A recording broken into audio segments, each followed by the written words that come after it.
listening to Rhythm Radio on the SHR Media Network. Caution. There will be mature themes explored and potentially adult language used. If conservatarian words, phrases, certain concepts, or rhetoric offends you, tune out now.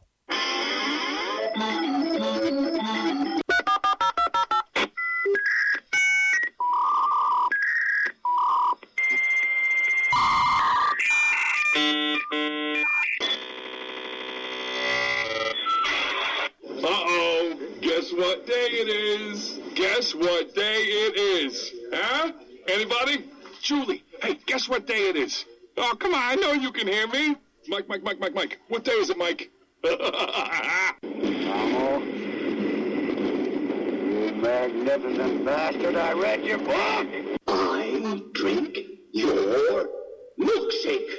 How dare you? I call that bold talk for a one-eyed fat man. Fill your hand, you son of a bitch. Captain. Captain. Captain. Captain. Captain. Captain. Captain. Captain. Captain. Captain.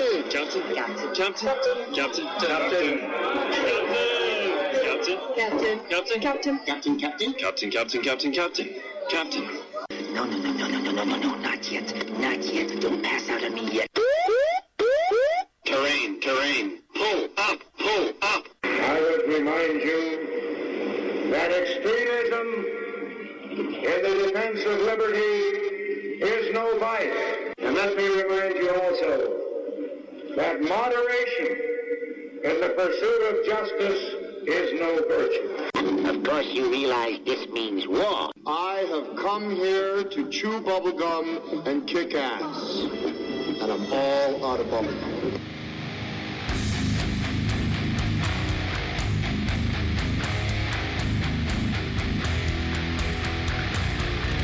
It is Thursday.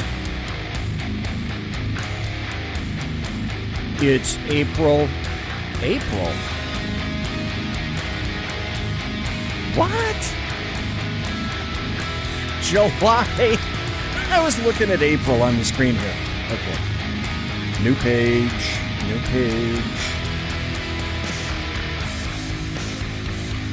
It's July 30th, the year of our Lord 2020. Well, I've screwed the intro, so enough of that stuff. It's the first and last show of the week. Got some real good people on here tonight. In the first hour, I've got Alan Thomas, who is waiting diligently by the telephone right now. We'll have him on in a moment. And tonight we're going to be talking about UFOs. And there's a reason for that. And it's not necessarily because of the recent attention that's been paid to that topic. Although I've got some stories about that. But it's because of the things that I have been witness to since the beginning of this year. And especially in the past month. I had one... Anyway, I'll get to that stuff. So for the first hour, we're going to be talking to Alan Thomas, updating his life, what's been happening to him, talking to UFOs, about UFOs, I should say. The second hour, he's around.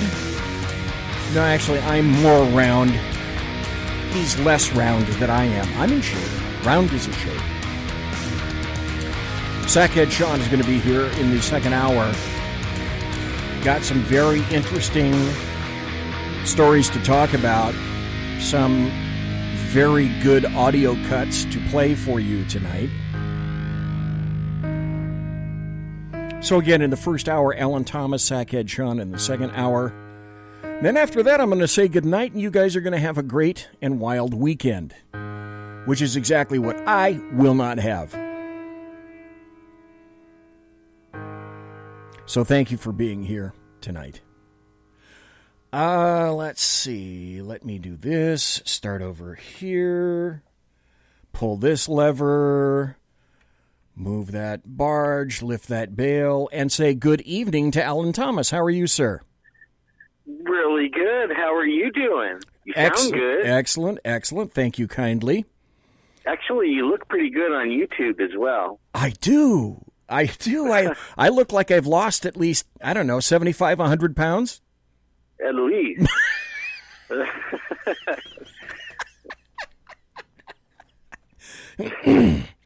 You're such a kind individual.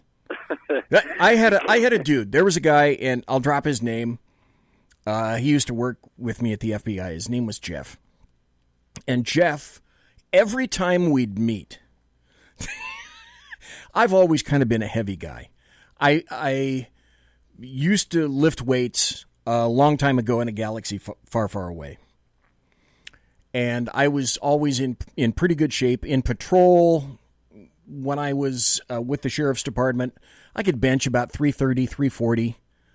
Wow. And I wanted to make sure that I was in shape because that's the nature of the job that I was doing at the time. Right. When I went to detectives, that all changed. and the reason it changed was when you go to detectives, at least in the departments that I worked for, you're expected to be a self-starter. That is to say, you should now be at a point in your career where you don't need to be with anybody, you don't need to be motivated by anybody else.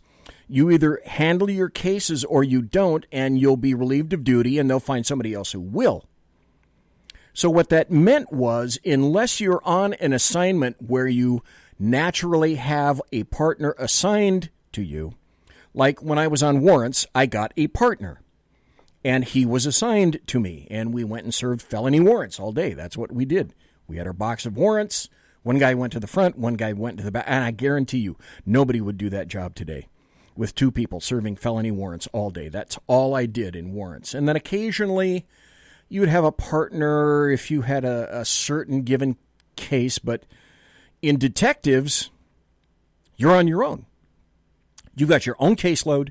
You need to go to places, interview people, submit for warrants, go to courts, get things signed, do presentations, etc. And it's predominantly by yourself. So during the day, if you're doing your job, you generally don't have contact with the rest of the people in the department. And what you get used to is because detectives primarily worked day shift, at least the ones where I worked. Some would work swings. And you got to the point where you really looked forward to being with a person at lunch. Because then you got to shoot the shit with everybody else, find out what was going on. Because very seldom, you'd go to work, you had your own take-home car. So when you started up your car in the morning, you're on the job. And you didn't always go to work. If you had something to do, you went wherever you needed to go. And that's when your day began. You didn't have to drive all the way downtown, like I used to do occasionally at 711 G Street. Your day began when you got in the car. And then you had something planned out every day. And sometimes you met people, sometimes you dealt with one person or a couple of people, but other cops, mostly not. I looked forward to lunch. Well, everybody looked forward to lunch, and because I became a lunch monster, here's what you see today. And that is when I started gaining weight. Hey, in chat, welcome to Real Mike Pasqua, Alan Thomas. Real Mike Pasqua, that means on Twitter he must have a blue star. Alan, you were in chat, I see that. The Alaskan, Sergeant Booker, and one viewer. I haven't cranked up Facebook yet to see if I have some folks on Facebook. And as I indicated, Alan is here for the first hour. And we will get to UFOs. But because I have not spoken with Alan in quite some time, I want to see if I can get an up. Oh, and welcome to Simone. Simone just jumped into chat, SHR chat. Simone says, "How many cameras do you have on you?" And look at what the people are saying in chat. Sergeant Booker says, "Blame it on the Rona." The Alaskan says, okay, Clyde, we're all here. Get that waitress taking the drink orders. Sergeant Booker says the camera adds 75 pounds. And then Simone says, how many cameras do you have on you? Wow.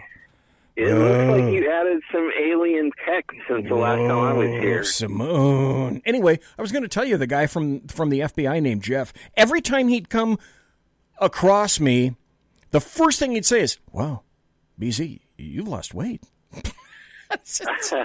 Dude, I never lose weight. I have put on weight. I don't lose weight. Anyway, yeah. Alan Thomas, I wanted to talk to you because I haven't spoken to you, and so much has happened in the meantime.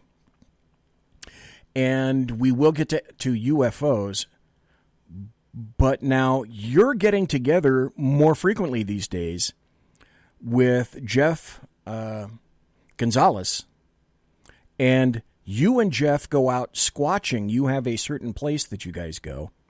My understanding is that location, which I shall not reveal, and nobody's going to reveal, has been really active this year. Or am I mistaken about that? No, you're right on. We went with it. I guess like it was started last year. Okay. Towards the end of the summer, we were there. We just showed up. We were setting up the tent, and as we were, and we don't tent anymore. That was our last tent time. Okay. We don't sleep in the sack lunches anymore. Now they have to drag a fifth wheel if they're going to carry us off, and I like that a lot better.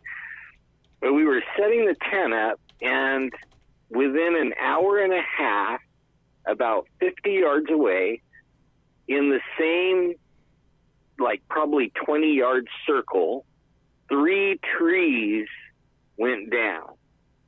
I thought one tree was cool, and, I got all excited about it, hey, they do make noise, And then when the second went down, I looked, and I absolutely saw it go down. And the third one, I was in the tent, and I couldn't get to the door fast enough. It went down, but I still heard it, real good, because it was only probably 75 yards from the tent, 50 to 75 yards. And man, I'm telling you, 3 trees in about an hour and a half is not a coincidence. Okay, they were now telling us something. what I want to ask you, though, I forgot my manners. I am on Facebook now. Hey, thanks to James Davidson, who is in Facebook chat. And by the way, in Facebook, I can't respond to you. I'm suspended by Facebook, so I can look and see what's in chat in Facebook, but I cannot respond to you in chat. So you can be in chat wherever you want. I can only respond to the chat room that's at shrmedia.com. So James Davidson, welcome. Thanks for being in the Facebook chat. Ginger Thomas is in Facebook. Claudia Cheek is in Facebook. And Sandra Aubrey is in Facebook. Thanks to all you people for being in Facebook chat and for watching tonight. I greatly appreciate it. And I think if they go to my Facebook wall, I have put the SHR Media link to the chat. So if they want to get in the chat, everybody's in. I'm even in. Oh, cool. They could go there if they want. And Ginger just stepped in, and Tim stepped in. So welcome to everybody in Facebook chat. I really appreciate it. For those of you who did just step in, this is Alan Thomas. Alan Thomas is a Sasquatch, paranormal, unexplained, and UFO researcher and investigator. And he's been doing this for quite some time. If you listen to some of my prior shows, you'll hear that Alan has a unique and highly qualified life about this. If you just stepped in, Alan was talking about camping. There's a very active area that you go to in order to find Sasquatch. And you were just talking about how trees went down. So, Alan Thomas, what's the significance if you're out squatching? What's the significance of trees going down? What does that mean? Well, I'm not sure, but I took it as they really wanted us to leave. go away. Oh, they're pissed. And then they let me know it one more time early in the morning. Before we went, it was like, I don't know, 6:30 a.m. and we were going to kind of walk down there and look at the trees. And I told them, well, let me send my drone up and fly around over there and see if I can't get them trying to hide, like they're not expecting something from the air with it, so maybe I might catch them, on camera. So I sent the drone up, and now, like I told you, it was only like 50 to 75 yards. The drone will go, I can send it 5 miles. It can't come back, but if I send it 2.5 miles, I can get it back, right, on the battery. But it could go literally on one battery 5 miles. And you can control it. That's pretty impressive, really. Yeah, it's amazing. But now here I am, only like 50 yards, and it's only, I think it was 186 feet altitude from the altitude I'm at, so I was about 6,000 feet. And so it was, 6,184 feet or something like that. And I lose control.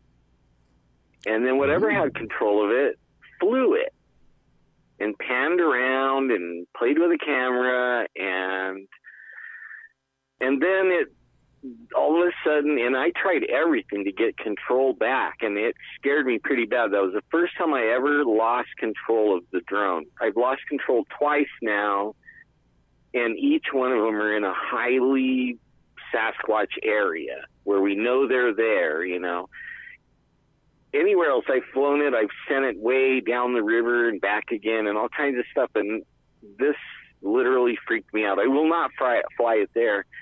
And I think that was like the second hint, He gave me my drone back. He sent it automatically back to the landing pad and went back to where it landed. I had no control. So at least he didn't fly it into a mountain or something. I lucked out. But I didn't leave either. We stayed. Do you think it was someone who had a similar drone, or do you think that there was another property that was influencing it?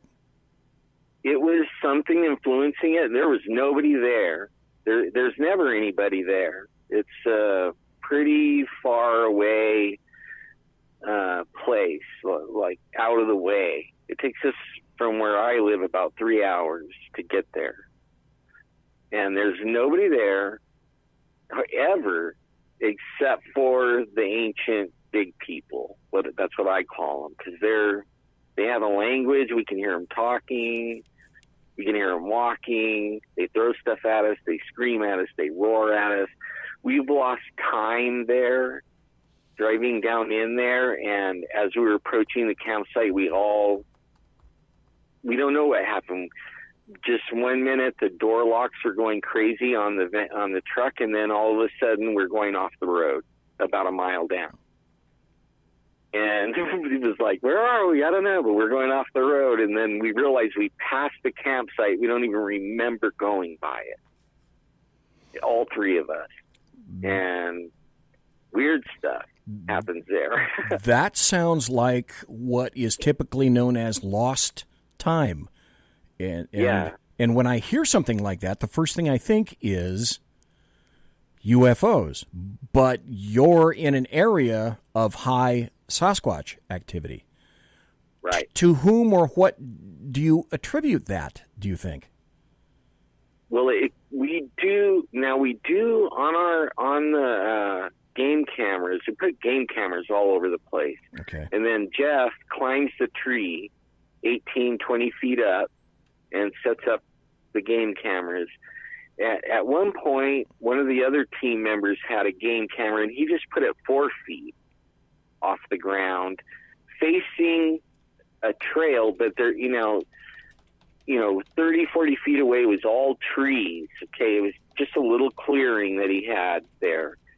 And when we retrieved the pictures, there was lights in the pictures. It looked like headlights, but they were up, way up in the trees. And then in the next shot, they were lower, and the next shot, they were closer and lower to the camera. We got 3 shots of it. We have no idea what it was. It could have been Bigfoot eye glow. We don't know. But there's a lot of weird stuff that happens there a lot. And I heard UFO things too. So, and it's only maybe 5 miles from the border of Sequoia National Park. I think we've spoken about this before. I don't recall the answer, but Alan Thomas, is that anywhere close to any Indian lands? The land that we are on, after some research, after the windows, when it leaned on the put its face in the windows and left us some really great DNA, right, in snot. I did more research and I found out that there was a Bigfoot war about estimates anywhere from 700 to 1,000 years ago. And at some point, after many deaths on both sides, tribal and ancient ones, the big giant people, they came to an agreement that the Bigfoot would stay out of this certain area that they like to hunt, and they would stay out of a certain area that the Bigfoot liked. So they made a line and said, okay, this is your area, this is our area, as long as we don't cross, they won't eat the babies. That's what they were doing. They were stealing the babies and children and young women out of the tribe. So they made the agreement, and lo and behold, the spot that we go to is the very same land that the tribe said they won't go in. And that was Bigfoot's area. And the tribe stays out of there. Still to this day, they don't go there. And so the possibility exists that when you go there, who you're angering specifically is Sasquatch by your presence. Uh-huh. Okay, now you were talking about the trees. They have done other things in terms of interacting with you guys there, correct? Oh, yeah. Mm-hmm. Yeah, they throw like little rocks. And it starts around usually bedtime, 10 o'clock, and then it'll go all night until sunup. But a couple of weeks ago, and I didn't happen to be on this trip, and I wish I was, because I might have saw it. Jeff and his son and a couple others were there. I had something else I had to do, otherwise I would have been there. But the son, Jeffrey's son, Christian, saw one run by. And then when they sent somebody down to where he saw it run by, they realized that the camp is kind of on top of a little hill. So the distance, this thing was down the hill, and he saw the full head and shoulders. And when the adults went down there, they couldn't even see the adult. They were too short. They could not see them in that spot. And they ran back and forth, and they held sticks up, and they still couldn't see the sticks. So we don't know how big this one was. It was huge, whatever it was. I mean, we know what it was, but it was huge. It was over 12 feet for it to be able to be seen head and shoulders from where they were sitting. There's some interesting notations going on in both areas of chat. In Facebook, one of the people, Jimmy, says that he thinks you're kind of out of there. I understand what Jimmy's saying. You're kind of way out.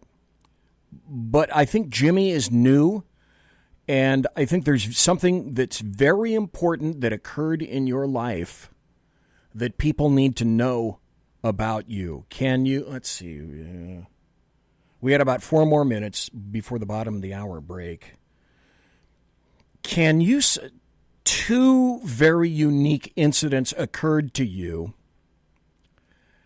and then another event occurred to you involving your leg, and 2 of the events to which I'm referring, I think and you think, made you susceptible to a lot of stuff that goes on around you. And a lot of people who don't know you haven't heard your story before. Can you give folks a little bit of insight as to the two instances that I'm referring to? Yeah, I think I know what you're talking about. Because of my family history, the doctor sent me for an angiogram. My heart was good at that point. I have 4 stents now, but 20-something years ago, my heart was good.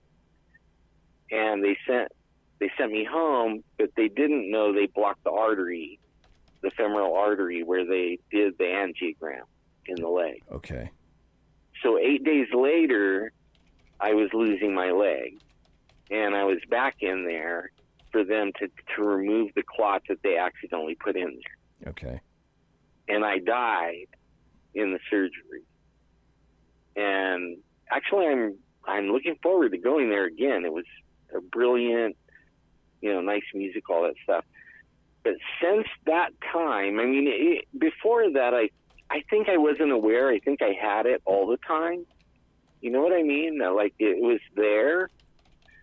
But after that, I actually was, able to feel it and see it better and tune in better.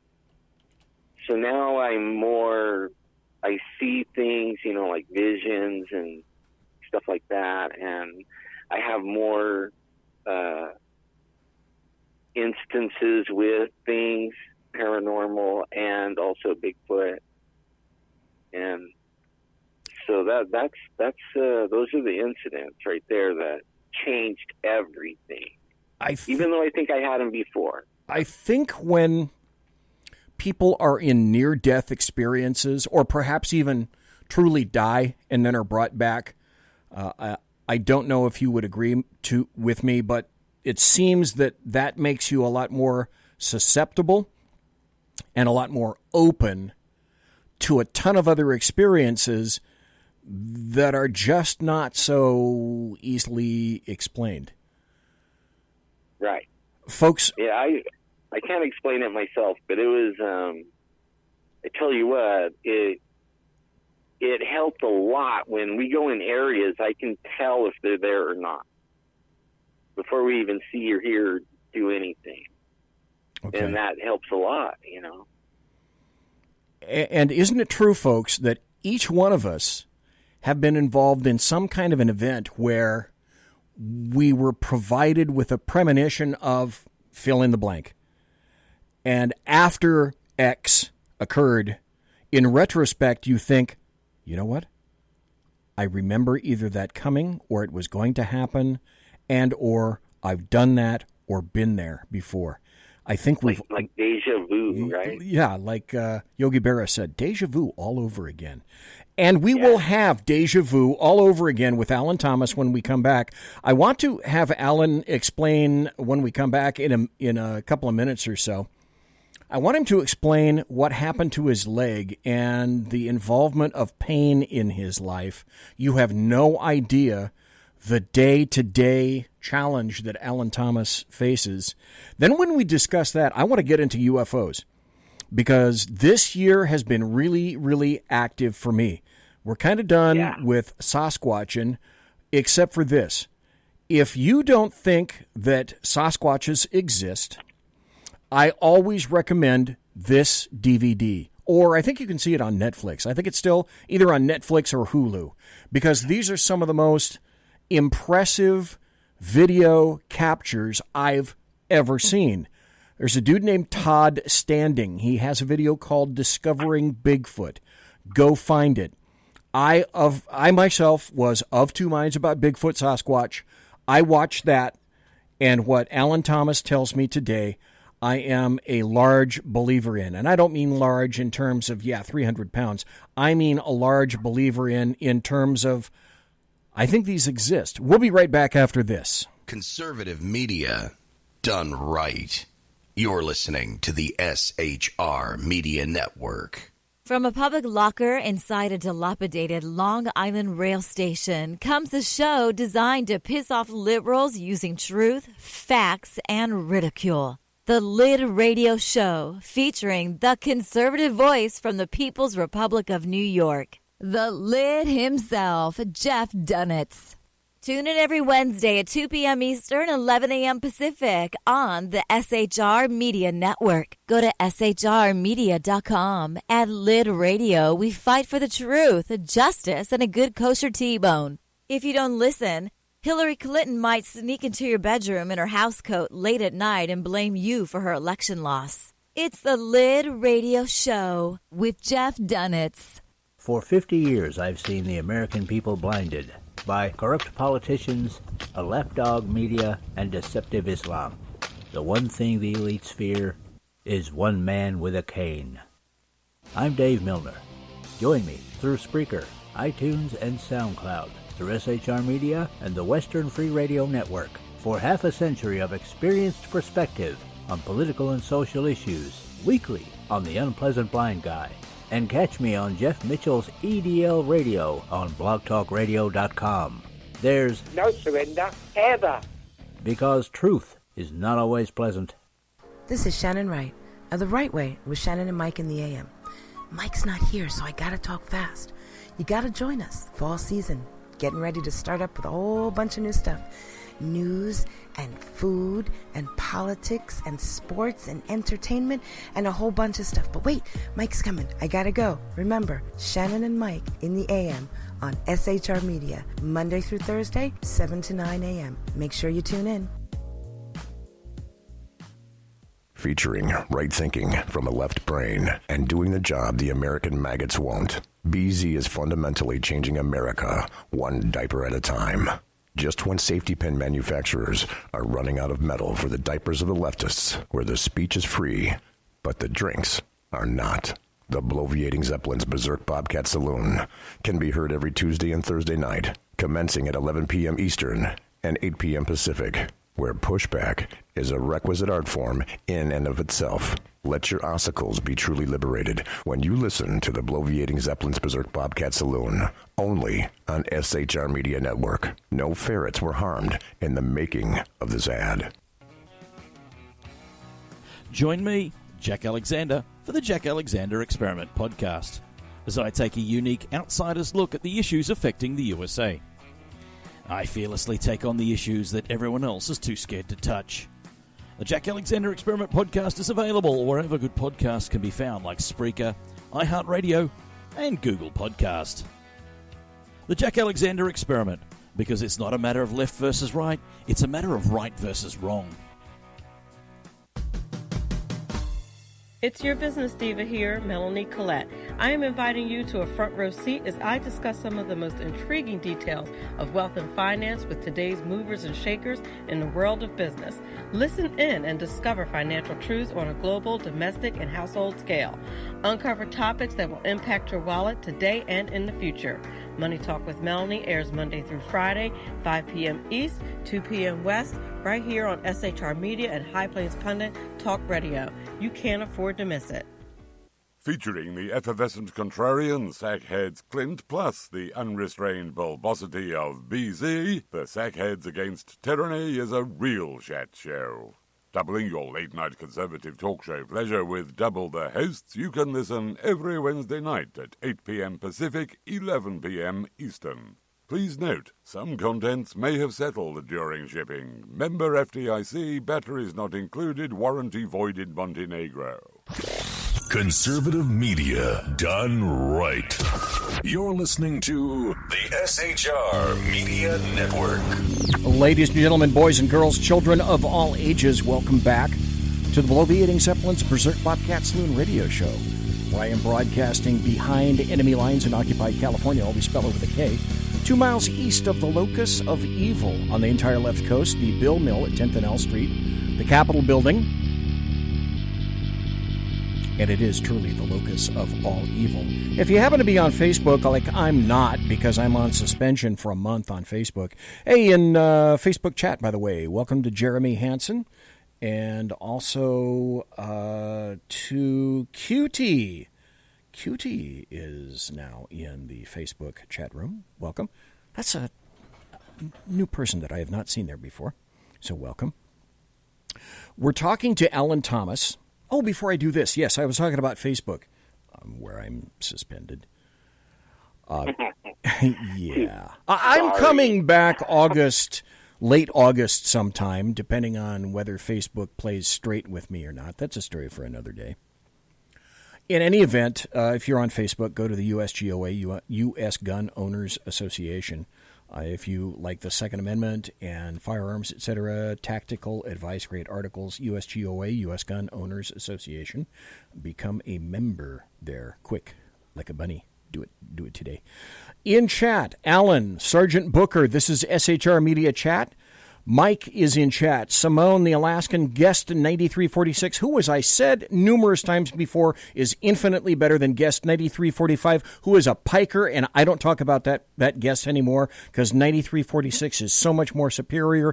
Aaron, a brand new guy. Welcome, Aaron, and one viewer. Alan Thomas, because of the fact that essentially you've died on the table twice, that has completely essentially screwed up your life, if I can be so bold.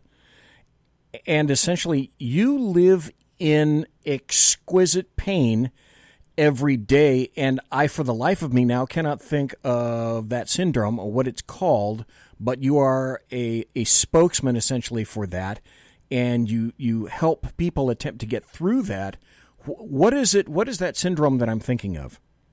It's called RSD, Reflex Sympathetic Dystrophy. Only they changed the name. Now it's called Complex Regional Pain Syndrome, meaning that usually it's an arm or a leg. You know, it's regional.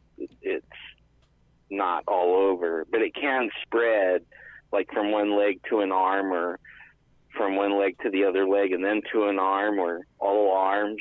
And sometimes in the later years, it'll develop into your kidneys and stuff like that. That's what it's doing to me. It's going in, into your organs, which is not fun. I make mention of this because if you were to know Alan, he's the nicest, kindest, biggest-hearted individual that I think I've met on the face of the earth. And in terms of how doctors quantify this, Alan, on a scale of 1 to 10, this is what they ask you all the time in terms of pain. On a scale of 1 to 10, what is your pain daily? Around, with meds, helping me and stuff, usually like 7 or 8. Okay, folks, try to feature living a full life operating under pain like that daily. That's another thing that Alan does. In fact, I was rushing from the doctor today to get to here so I could get on the phone. Well, yeah, and a little stop at the grocery store. But. Thank you very much. Maria, welcome to Facebook chat. I see her just in there. Folks, if you the phone line, singular, is open, I'm going to tell you about some UFO experiences, which is one of the primary reasons that I wanted to talk to Alan tonight about this. And if you have your own, I fully recognize that a lot of people are very hesitant to say anything about this, but I'm going to break the ice. If you have an experience with a UFO, and I'm not saying it has to be a alien involved or anything like that, UFO simply means an unidentified, you don't know what it is, flying, it's up in the sky, object, it's a thing, and you saw it. If you want to tell your story, 575-208-4481, 575-208-4481. I'm going to start with my story that began in March of this year. It was March 4th, and I was over by the ocean in California, not far from a little place on the California coast, northern California coast, called Anchor Bay. At night, it was about 9:30, almost 10 o'clock, and I was there with my wife. As we were looking up into the sky, this March 4th, we saw, and this is how I differentiate something that you would customarily see in the sky as opposed to something that I believe gets pushed into the UFO category. Ballistic movement versus non-ballistic movement. We saw a series of 3 objects up in the sky that were moving in most definite non-ballistic movements. The illumination was right around that of the rest of the stars. The thing that caught our collective eyes, the both of us, was movement.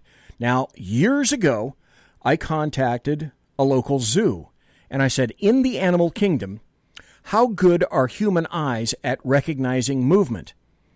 And the individual that I spoke to said, of all the animals in the animal kingdom, humans' eyes are some of the finest in terms of acuity at picking up movement in the sky and on the ground. So if you think you're seeing something, there's a really good chance, because you're a human, that something is occurring. As we looked up to the sky, these objects were moving in a square somewhat rapidly. This is a clear and complete non-ballistic movement. We just happened, it was towards the north of where we were. Can't tell you how far up, but the lights that we watched were no brighter or dimmer than surrounding stars. So they moved in a square pattern, then it moved in an L pattern, and then it moved in something of a Z pattern, and we lost it. Wow. And after that, it was one of those situations where she looked at me. Oh, hey, Jack, welcome in chat, in SHR Media chat. She looked at me, I looked at her, and we both said something similar to, did you just see what I saw? And we both nodded to each other, and that was a UFO. Alan, have you had any, and there are 3 more that I'm going to be talking about tonight. Alan, have you had any semi-recent experiences with UFOs? Myself, kind of, yeah. A couple of months ago, me and a friend were out Bigfooting, and we were at the, I guess, I don't know what they call it, the Upper Kings River, from the Central Valley. We went past the dam, past the lake, and we were way back there, and we had some Bigfoot reports in that area, so we went over there that's what we were investigating, and we found what we were looking for. But as we were, it was kind of slow, they were just watching us and hiding, so there wasn't a lot going on with them, even though they were there. We saw these, like you say, they look like stars, about the same kind of brightness. Mm-hmm. And they, at first I thought it was the Skylink. They were the Tesla, I guess, or whatever his name is, SpaceX. Right, all the satellites that are in that massive long row. Yes. Right. Yeah, and we were watching that, and what we thought was that, and then some of them stopped, and then we knew we weren't seeing the Skylink. We thought we were, because you could only see them for like 4 seconds. They would come into view and they would cross, a piece of the sky, a little piece of the sky, and they all disappeared and came in view at the very same place. But then they started stopping, and it looked like a star just sitting there. It wasn't moving or anything. And then all of a sudden, it, like you were saying, ballistic, it shot out, like once they started moving again, they really moved. It was faster than a blink, and they were gone. And they did that several times, and we were trying to record it with our phones, and the phones wouldn't pick it up because they have little bitty stupid cameras on them. But we saw it, and we got a little bit of video, but it's not good enough to really share. But it was interesting, real interesting. And that's what I've been trying to do. Folks, if you're interested, I understand people's reticence. If you want to share an experience that you may have with UFO, 575-208-4481. I get it. I'm going to give you another experience. This happened within the past month. 2 in one. Yes, 2 in the past month. And when those happened, I got on little, I don't know if you can see this on video, but there's one, and I wrote down on pieces of paper what they looked like, what I was doing, where they were. I had that experience in March. Then, let's see. Then there was one on July 16th, and it's very interesting. Mike Fitzpatrick is in Facebook chat, and Mike Fitzpatrick said T3B, or the TR3B. Have you seen about that? I haven't seen it. They have been seeing it where I live quite a bit. At least that's what everybody thinks it is. It's a triangle craft. It flies. The one that I talked to a couple of people that they were at a hamburger place in the middle of town, and this thing was hovering right above the trees, not making any sound. And now these guys seen it shoot straight up in the air. It was just sitting there, and then they saw it shoot straight up in the air. But then some other people I talked to, they saw it going towards the burger place, moving really slow, like really, really slow, almost like less than walking speed, making no sound. Only it would be in their vision only like really quick, and then they had to run down the street to see it some more because it was so low, it would go in and out of their vision really quick. When it's higher, you could see it for a lot longer. But when they're down at treetop level and moving, they move, they get out of your sight really fast, even if they're moving slow, because, trees and all kinds of stuff. So they followed it, and then it stopped over the hamburger place, and then everybody saw it go straight up as fast as, really fast, like ballistic, like you said, like out of a gun. Okay, I want to make this comparison because I've got 2 more UFO incidents, and I think I'm going to end up going across the top of the hour and into the second hour because I want to make sure that I regale everybody with these 2 experiences. And I find it very interesting that Mike Fitzpatrick is in Facebook chat and makes mention of, I think, the TR3B, which, if I'm not mistaken, is something involving a triangle.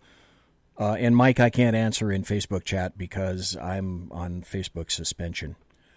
The 16th, this is what I wrote down. And if you're on video, I'm going to show you the piece of paper. And you can see it occurred, my next sighting occurred at 12:35 a.m. on the 16th. This collection of lights moved south to north. They were very, very fast. They were in a triangle type shape. When I first saw it, the triangle shape was very distinct. Now, the impression that I got looking up was that the triangle was just as you would expect looking up in the air. In other words, it was a clear and distinct triangle delineated by about 6 lights. As it moved off very fast to the north, it was as if it presented itself completely vertical and then moved to the horizontal and continued north and then disappeared. I didn't get the feeling that there was something substantial between the lights. In other words, that it was an object. I got the feeling that they were lights only. But it was clear that their perspective moved as they traveled north rapidly and away.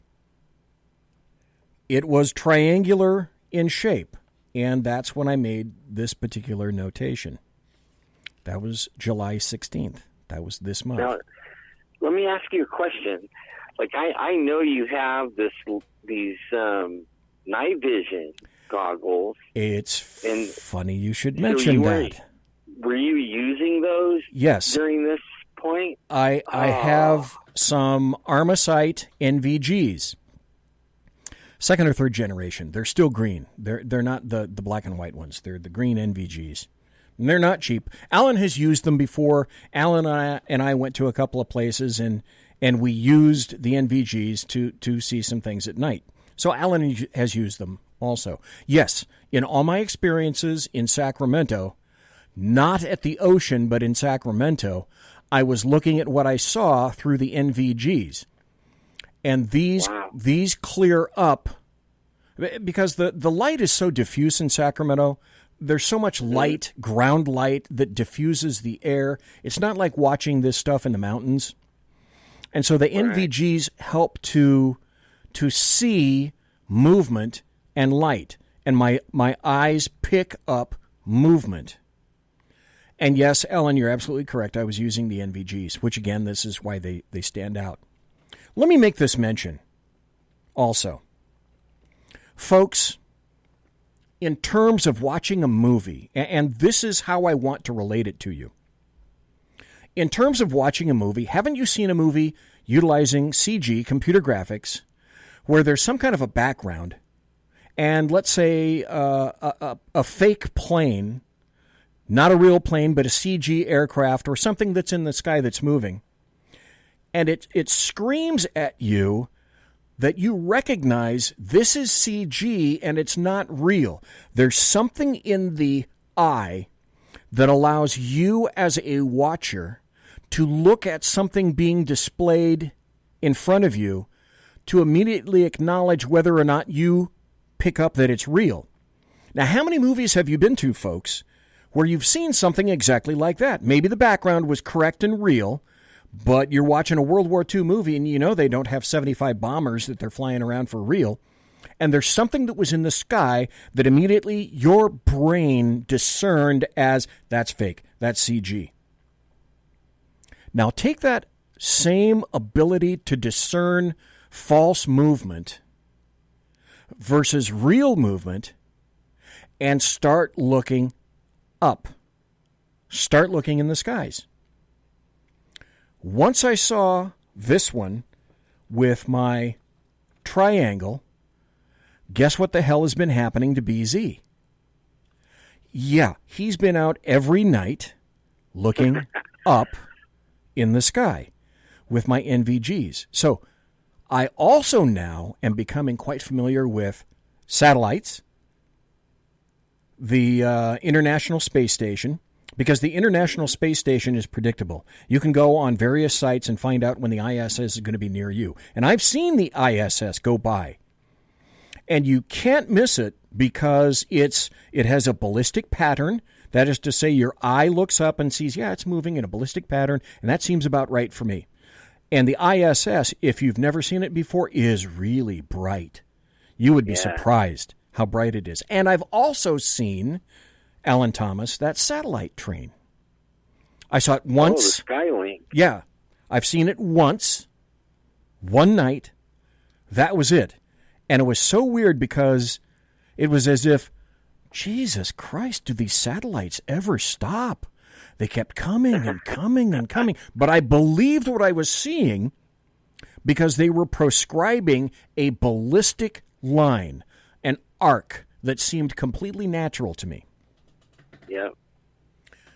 Now my final observation. And I don't believe it. Listen, folks, I don't blame anybody for not calling. Because you can call me wacky. But I tell you what, my eyes are on the sky from now on. To the point now where I'll explain maybe later or in the next show what I'm trying to do. I have a second observation. 2 of these occurred in July. Don't know why. Yeah, it just happened. This second one, and I made another drawing that I'm showing to you right now if you're looking at video. because I wanted to write this down while it was still fresh in my mind. This one occurred July the 22nd at 1:10 in the morning. Wow. It was moving north to south, the opposite direction. As I was looking up, literally, Alan Thomas, I had just put on my NVGs, not more, and I was looking in the right direction, over the treetops. There's a tree that's in the neighbor's backyard, and I was looking east. And directly above that tree, I saw a star. I had just put on the NVGs, no more than 5 seconds after that, had them all focused up, when a star above the tree got brilliant.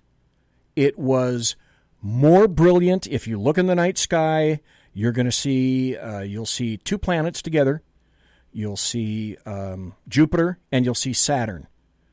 This bright light was twice the brightness of Saturn, and Saturn is essentially, except for the moon and the sun, is the brightest thing in the sky at night. As I looked above the tree in the east, a star, a thing, an object, got extremely bright and large. And then it faded to a standard star, and then it plummeted down towards the tree and continued north to south, north to south. It was silent. It was extremely fast. It did not proscribe an arc, but it went up, down, plummeted, up again, and down below the horizon. I was flummoxed. Those were UFOs. I'm telling you folks, there's a ton of stuff up there. And Aaron in chat at SHR says, yep, military satellites do north to south, commercial communication satellites west to east. And there's a ton of trash up there. There are a ton of satellites up there. But I have to tell you quite frankly, I'm hooked. Alan Thomas. I got to tell you something. I saw a video. I've been looking at those goggles. I can't afford them, but when I can, or if I ever can, that is the next thing on my list to get. But there is I'll do this really quick so we don't take a lot of time on it, but there's an attachment that you could put on there that you can put an action camera, like a GoPro or something. Okay. And you will be able to record. That's okay. You and I got to talk, mister. Because I tell you what, in the past week, that's exactly what I've been trying to do. Because I was thinking, what if I'm seeing all this stuff? How come I can't record it?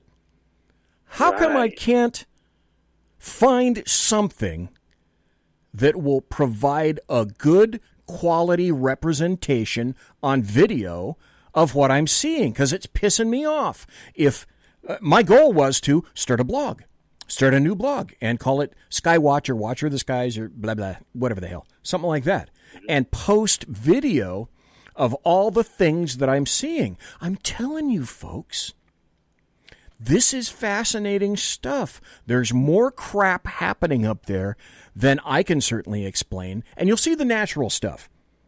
And you'll come to see it and appreciate it and know what it is. And then the stars will come to be your friend because you will begin to recognize them. And then the longer you continue to do this, the more that things that shouldn't be doing what they're doing will stand out.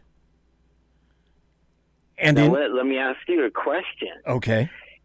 Okay, now since the government came out and said they have alien craft, they actually said that and admitted it. Do you think that now that this is out there, that we might see more of it? You know what I mean? It might get more prevalent because now they can go online and they can see, oh, I'm not crazy. There really is this technology because the government says they have it. Okay. I'll tell you what. Let's do this. I'm not gonna go to a big commercial break. Where I'm just gonna play this so you guys know where you are right now. Conservative media done right. You're listening to the SHR Media Network. And folks, thanks for being here tonight. I'm trying to portray that I'm not a loon, although Sack Heads SHAUN is now sitting across from me, shaking his head up and down, going, "Yeah, you're a fucking loon." And rolling his eyes. Yeah, and he knows that. He knows how loon-ish I be. But with the observations that I've made in just this past month specifically, like I said, I'm hooked. Now, Alan Thomas, this is what I want to pick your brain about. Mm-hmm. I've been looking for some kind of a camera either to attach to NVGs or some kind of a camera that will take good quality video at night. Because I don't need anything particularly wildly telephoto, or you just won't be able to see this stuff. You'll get too close, and especially when things zip away, you won't be able to see them zip. You won't get the big picture. And I'm not looking for something that gives me a little teeny area to focus on. I'm looking for something that gives me the big picture. Well, you'll love this then. But I haven't been finding stuff like that. Oh, I'll send you the links. This one connects to the eyepiece and puts a mirror there on one of the eyepieces. Okay. And then it directs everything you're seeing into the camera, and all you have to do is reach up while you're looking at it and push the button to start recording. So you can start recording and stop recording, and it's seeing exactly what you're seeing. So it's perfect for that. You won't have to like switch anything or try to line anything up. It just connects. It hooks right up to your goggles. Okay. It's a military thing, so you have to kind of look in the military. All right. To find it. I never thought to do that. Let's see. Aaron in SHR chat says, I can suggest a tool, if I may. Fujifilm X-T4 with 16mm to 80mm kit lens and a tripod. Yeah, obviously with a tripod. But here's the other thing that I was looking for, Aaron. You've got to have whatever it is that I'm looking at. I am aged, so I need something that is stabilized as best as humanly possible because I can't hold a camera. He said aged. What he really meant was old. I don't hold a camera, obviously, like I used to. All you can do is look at me and see, yep, I'm not lying when I say that. So I either need a camera that is internally stabilized or has stabilized lenses. And the other thing I was looking at, Alan Thomas, is does anybody make a pair of binoculars that are stabilized that have a camera attached? Because these things that I'm watching, that I'm finding, come out of nowhere. And I'm either looking nowhere near where I need to be looking, or in the last two occasions, I happen to be looking at the right place at the right time, and I could have had video rolling of that, and I wish I did, and I haven't. Yeah, I'll send you the link. Then you can just buy the GoPro that has the stabilization inside of it and just hook it right to your goggles. It's made for it. The little mount is made for it to hold any little action camera that's just like a GoPro or a GoPro. Okay. I mean, it's perfect. Hands on or hands off, it's just connected and it's seeing what you're seeing. When you want to record, you just hit the record button and bam, it's seeing it. Okay. Just what you're seeing. It's perfect.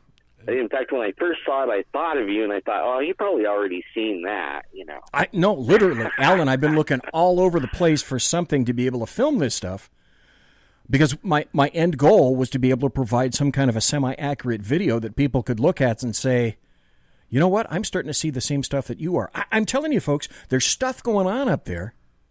Mm-hmm. I can't explain it. These are not things that occur to me that appear to be natural.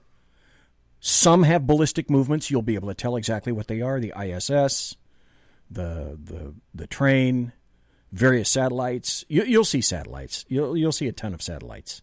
You'll get to understand when the satellites appear and when they don't. You'll see falling stars. Not as many as I thought, but there's a ton of stuff up there. Okay, Aaron put a link up right there. So let me click on that and save that. Aaron, thank you very much for doing that. I really appreciate it. And again, to the folks that are in Facebook chat, Mike Fitzpatrick, Jack is in chat, Tim Robinson, Jimmy Collins, and the folks that are in SHR chat, Sergeant Booker, Mike, the Alaskan, Jack, Alan, of course, is in there right now, Simone, Guest 9346, infinitely better than Guest 9345, who's a piker, Aaron, and one viewer. Thanks, everybody, for being here tonight and listening to the crazy rantings of a fat little individual. Shall I turn the camera on you now and see? Alan. Yes. So essentially what BZ is looking for is equipment. Do you remember when the Jitterbug phone first came out? Oh, Jesus. Hold on, wait. Just hear me out on this. Yeah, I do remember that. And it was designed for older people to still be able to negotiate a cellular device. Thanks. Giant buttons that didn't do anything but dial. He's looking for the stargazing version of that. Thanks. Do you have anything? Yeah, thanks, Sean. I think this is easier than this jitterbug because, the hardest part will be mounting it. But once it's mounted, that's then, the story of my life.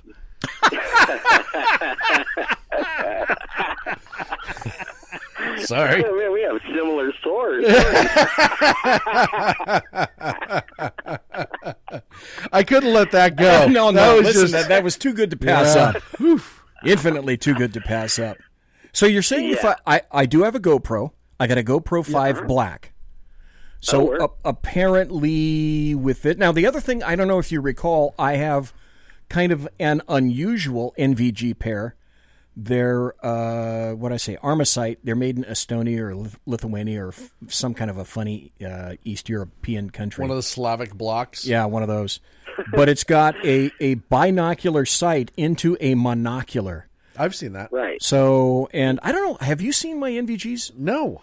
Sean? I was just about to ask. I swear to God, I tell you what, some night, literally, I should bring them over here. We should do some great booze. Yeah. And look up in the sky. With NVGs. And with NVGs, it's a ton of fucking fun. I don't doubt that for a second. You'll see things that you had no idea exist up there, and they're in there. They're nightly. Well, just for your entertainment. Usually anyone that looks into my house late at night in the dark is going to be shocked by what they see. So the NVGs might be interesting. It would be a ton of fun. But like I say, I have not yet found anything satisfying in terms of something that I could regularly and easily either attach to the NVGs or use by themselves to capture the video that I'm looking for. Well, after the show, I'll send you a link. I don't have time. I can't really navigate around right now. That's all right. He can't navigate around to answer it, even if you could. So, thank you. Yeah, thank you. Now, I got a really good story. Remember when they did where they were going to rush the gates to Area 51? Yes. Yeah, that was earlier wasn't it this year? Earlier this year? Yeah, I think so. Yeah, it was like February. No, 2020. It was. I think it was like January, right? It was really early in By the way, that was like the first big incident of this year that's triggered all this other shit off. So just so everyone's aware of that, like they tried to raid Area 51 and all of a sudden we had COVID. So I want everyone to know the correlation there. Yeah. In other words, it's all alien stuff. Those LARPers did it. Yeah. Note to sender: don't pull that crap anymore. Look what we got. I still want to know, like, let's just say, and I don't mean to interrupt because I know you have a really good story, but this is just going to be batshit crazy Sean's like rant on this. Let's say they were successful at breaching Area 51. Just we know it's not possible, but let's put reality away for a second. Let's just say they had, and they get down into the bowels of Area 51, and the things that we have never been confirmed that are there happen to be there. What then would those little LARPers do with that? as this alien is literally like fornicating them to death because they let it out thinking it's like happy-go-lucky buddy, and or whatever batshit crazy thing that they would do. Because you got to think, if you're going to attack a government facility with nothing but a Naruto run and a fake sword, you can't be smart enough to really be able to handle what you might find on the inside. So that's something that was always amazing to me. Like, if they had been successful and there was something down there that maybe like we get a good relationship with it and it's chill being down there and helping us out or whatever, but then these LARPers come in and screw up the whole thing, and he just goes batshit crazy and kills everybody. Like, didn't anyone think of that as the potential? Or did they think that they were so smart to be able to breach Area 51? They could handle whatever was on the other side of that vault. Nah. I kind of thought the whole thing was kind of like a flea running up an elephant's leg with grape on its mind. Yeah. You know? I mean, that you're not going to pull when that shit up. When I first read it, that's what I thought. Well, it was one of those things that to me, I was just like, look, I don't care what you believe, what you think. No matter what you find on the inside of Area 51, it's probably going to blow your mind on some level. Alien, non-alien, whatever, even if it's just the newest technology that we just haven't seen yet. You think about like the B-2 and all the stealth technology, all that stuff, right? And all of a sudden you're in there with it. It'd blow your mind. You're sitting there with aluminum foil as your crown that you made before you attacked Area 51. You're not smart enough to pull off that technology. Like, there's no way. You know that now. Do you know something about the tinfoil? What's her name? Ghislaine Maxwell. Oh, Ghislaine, yeah, yes. Ghislaine Maxwell, right? Yeah, Ghislaine Maxwell. They were having a hard time tracking her, and you know how she put aluminum foil on her phone. Yes, wrapped it, and then they couldn't find her. And I was thinking, maybe there is something to that. Maybe we all should like. Put in foil in our hats, just kind of wear it on the inside. Hey, listen, I know of a situation in which somebody who believed in that had called for local law enforcement to assist, and a very wise old sergeant named Victor said, you know what? The best thing we can do is put aluminum foil all over your windows, and he spent an hour helping the gentleman do that, and we never heard from the guy again.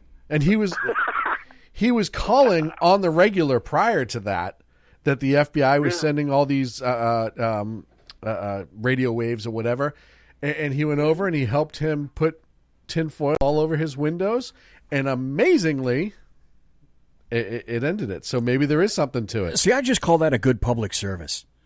It is. That's cops being good public servants, doing what they need to do, helping the people out. Can you give a brother a break? Yes. Here's your roll of Reynolds aluminum. Have at it. Wow. That's amazing right there. I mean, that is. I mean, I've known a few people in my lifetime that, ham radio towers and cell towers and TV antennas and stuff like that. They swear, it was invading their dreams. And I wish I would have known. I could have just loaned them some aluminum foil. Stop the whole thing. See, I always wondered why it was. I never had kids, so this is no shock. Everybody knows this already. I never had kids. And my first wife, apparently, in retrospect, attempted to try. That didn't occur. But I never did find out whether my little jingly-jangly things were particularly motile, or whether that was, a matrix error on her part or a matrix error on my part, until I began to think of what I did in the early 1970s when I was working at McClatchy.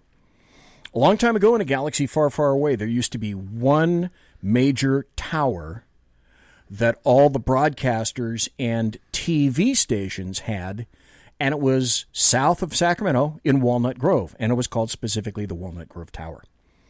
And I went there one time because at that point... Is that where the 5 or 6 giant TV towers are now across from the river from Clarksburg, right? Right. Yeah. Yeah, but this one is different because it's not just a straight up and down tower. It actually has a little bit of a triangle at the top and then a bunch of smaller towers on that. That's how you can differentiate the Walnut Grove Tower, which was the first between all the other towers that have gone up subsequently. In any event, I went with a KFBK engineer one time, and he said something similar to, "Hey, you want to climb up the tower?" So I did. And as I climbed up the tower, and there was no elevator, it was climbing up the tower. The closer I got to RF, and he said, "I know when you'll come down." Well, he was right. The RF, as I was going up the tower, and I had fairly long hair in those days. Hippie. When my hair began to stand up on my arms. That's when you were close? That's when I decided, it's like the John Cleese in Silverado, "Today, my jurisdiction ends here." And I came back down. The other thing that I don't think was particularly contributive to having kids was I also worked for Vanguard Security, the Rancho Seco nuclear plant. Yeah, that might have been an in issue between too. jobs. Yeah. And I also happened to go when the thing was, shut down, air quotes, shut down. I got to go visit the moon pool. And if you've never seen anything like that, wow, what an experience that was. And of course, you had the rad badges that you used to have to wear for your exposure. And they had low points in the piping and whatnot that you had to stay away from, etc. And, Kaiser's in chat. Welcome to Kaiser. Good to see you there. And so while I was there, I also had occasion to stand, and the funny thing was, they shut down Rancho Seco, not because the nuclear aspect of the plant screwed up, but it was the turbine parts of the plant that kept screwing up. But there's nothing weirder than standing on the turbine deck, which is the top deck of Rancho Seco, and the top of the turbine is there, and there is an observation window that you can look in and see the turbine in action, and you can see it's blue because there's electricity there. And the closest that I ever got to peeking in that window was maybe 5 feet because it felt like my body was on fire. And the same thing happened. All the hair stood up straight. And this was, again, all the bells and klaxons, thank God, I was smart enough to look at that and go, I don't think I want to get any closer to that. I just want to know. And of course, since then, I've had cancer 3 times. I just want to know why a nuclear power plant was wearing a turban. That's a damn good. I've never seen it before, but I guess if it works, question. Right? I mean, far be it for me to get in the way. Here's the other. Now, most normal nuclear power plants use a turbine. But yours apparently the one that wore a turban, and right. I think that whatever gets rid of the heat and steam, right? I mean, that's really the whole point. And of course, you deserve this because thank you. That was a great observation on your part, Sack Heads SHAUN. I'm bringing stuff to the show tonight. I know. I'm helpful, and I didn't until now put all this stuff together. Like, God, I wonder why I didn't have kids. Yeah, I RF'd the crap out of my nuts. Yeah. On the Walnut Grove Tower, okay, that would be spermicidal genocide. Yeah, that would be like, okay, 1 point, negative point for BZ right there. And then I was in a nuclear power plant, -2 points, and looked, happened to witness the moon pool while the system was down for a while. Okay, that's another negative point for BZ. And then getting up on the turbine deck and getting closer to the sight window of the turbine when it was running. And I'm thinking, that might have been like 3 strikes. And it was running and you weren't. That was the problem. Yeah, now, 3 strikes and your nuts are out. Yeah, dude. Did you drink a lot of Mountain Dew too? I never thought about that. Wear really tight underwear? Oh, Jimmy Collins said, BZ, you'd be a great dad. Oh, I would have fucked with my kids so bad. When they were small, I would have screwed with the brains of all those kids. Oh, my God. People say, BZ, you'd be a great and creative father. Oh, I would have screwed with those kids. I've seen I would have BZ been merciless. Screw with my children, who love him, by the way. No, that has never happened. What? That I've messed with the heads of your kids. With the heads? No, just with them in general. Okay. All right. No. But my kids love BZ, but yeah, no, it's because I look like Santa Claus. Yeah, they think. Well, I may have told them that you were when they were younger. So, You got to institute some good things. It's there. If you look at them, it's easy to make that correlation. And when you're a dad and your buddy is Santa Claus, come on. It goes a long way. Oh, yeah. It doesn't get any better than that. By the way, the little video domes. Do things that they never would do. Yes. Yes. By the way, the little video domes in like Target and stuff like that, the domes that, for the CCTV system. Yeah, the joint from France, Target. I had my kids convinced that was Santa watching them in every store that had those. Ooh. Yes. That's why he knows when you're awake. Prepping them for the government. That's why Santa knows if they've been bad or good. Yeah. All Sean has to do is go look and survey the video of footage of wherever they've been, and there's no getting away with it. We used to say stuff to him all the time, like, do you really want to act right? Look at that dome right there. Come on, Santa's watching. Let's go. We don't need to do this right now. Right? And it's that, and I used to... and you can actually ask my ex-wife this because she thought it was brilliant. Okay, let's see. When my son was young, what's the number? I used to tell him that ice cream trucks. Oh, Jesus. Are you going where I think you're going? No. Okay. That ice cream trucks only played music when they were out of ice cream because they were asking other ice cream trucks who could hear it to bring them more. Oh. Wow. That was brilliant. That is brilliant. So every time the ice cream truck came by and he'd be playing music, I'd be like, I guess he's all out, bud. Yeah. Man, and again, long time I ago. I would have thought of that. I had 6 kids. Oh, man. Look at all the money you would have saved. Yeah. Well, I knew we had ice cream at home. It's not like I'm this evil person who's not giving his kid, a little treat here and there. But I wasn't going to pay $2 for a melted Teenage Mutant Ninja Turtle that he's going to eat half of, and the rest is going to end up in a pile of dog shit in the park. Alan, did you have brothers? Did I what? Did you have brothers? 1 brother, 4 sisters. Okay. Did the brother or the sisters screw with you mercilessly? Were they younger or older than you were? Oh, my brother did. I was the oldest, so I did all the... Oh, you did all the messing with. Oh, so you were the asshole. Okay. Yeah. Okay. Uh-huh. Yeah. They hated me all the way into adulthood almost. I had 2 older brothers. One of them decided that they said, hey, BZ, come on outside in the garage here. Mom and Dad don't know about this, but I've got some great candy. Here, take it. Just chomp it on down, and it's great. I don't know. I was like 6, 7, 8, something like that. And he handed me this candy, and I ate it, and it was chalk. Outstanding. Okay, the standard stick of chalk, like about, I don't know, what is that, like, 6 inches? Which... The amazing part is okay. If you're not on video, that was a joke that just that was right at over, least 6 inches. Yeah, that went right over everybody's head. But they also sold those candy cigarettes that looked just like chalk. But they were much thinner. They were much thinner. This was actual 6. chalk, like you would. And again, this delineates my age. Like you would get at a chalkboard when the teacher would give you a new stick of chalk to write on the board. And it was exciting. Yeah, and he said, Wolfette, I ate the whole stick of chalk. Well, maybe that's why your balls are broken too. Crunched it all up and swallowed it down. Yummy. Asshole. I get 2 good from my older brother that got me pretty well. One of his tricks was he would go. So we were always told growing up that if you eat something really hot and spicy, to go eat regular old plain bread. Okay. All right. That the theory, and I never really thought it was true, but the theory was that it would absorb the acidity or it would absorb the oils and help cool it down. But what my brother used to do was he would preload the bread with Tabasco sauce. Oh, boy. And then he would tackle me, kneel me to the ground, and then pour Tabasco sauce in my mouth, knowing... What? Knowing my first gut reaction would be to run for the bread for Tabasco to take care of the Tabasco, in which I was ingesting more Tabasco from the bread.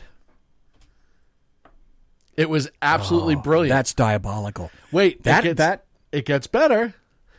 I also remember you don't think that's diabolical? Oh, it's totally diabolical. My brother is an asshole, and a brilliant asshole.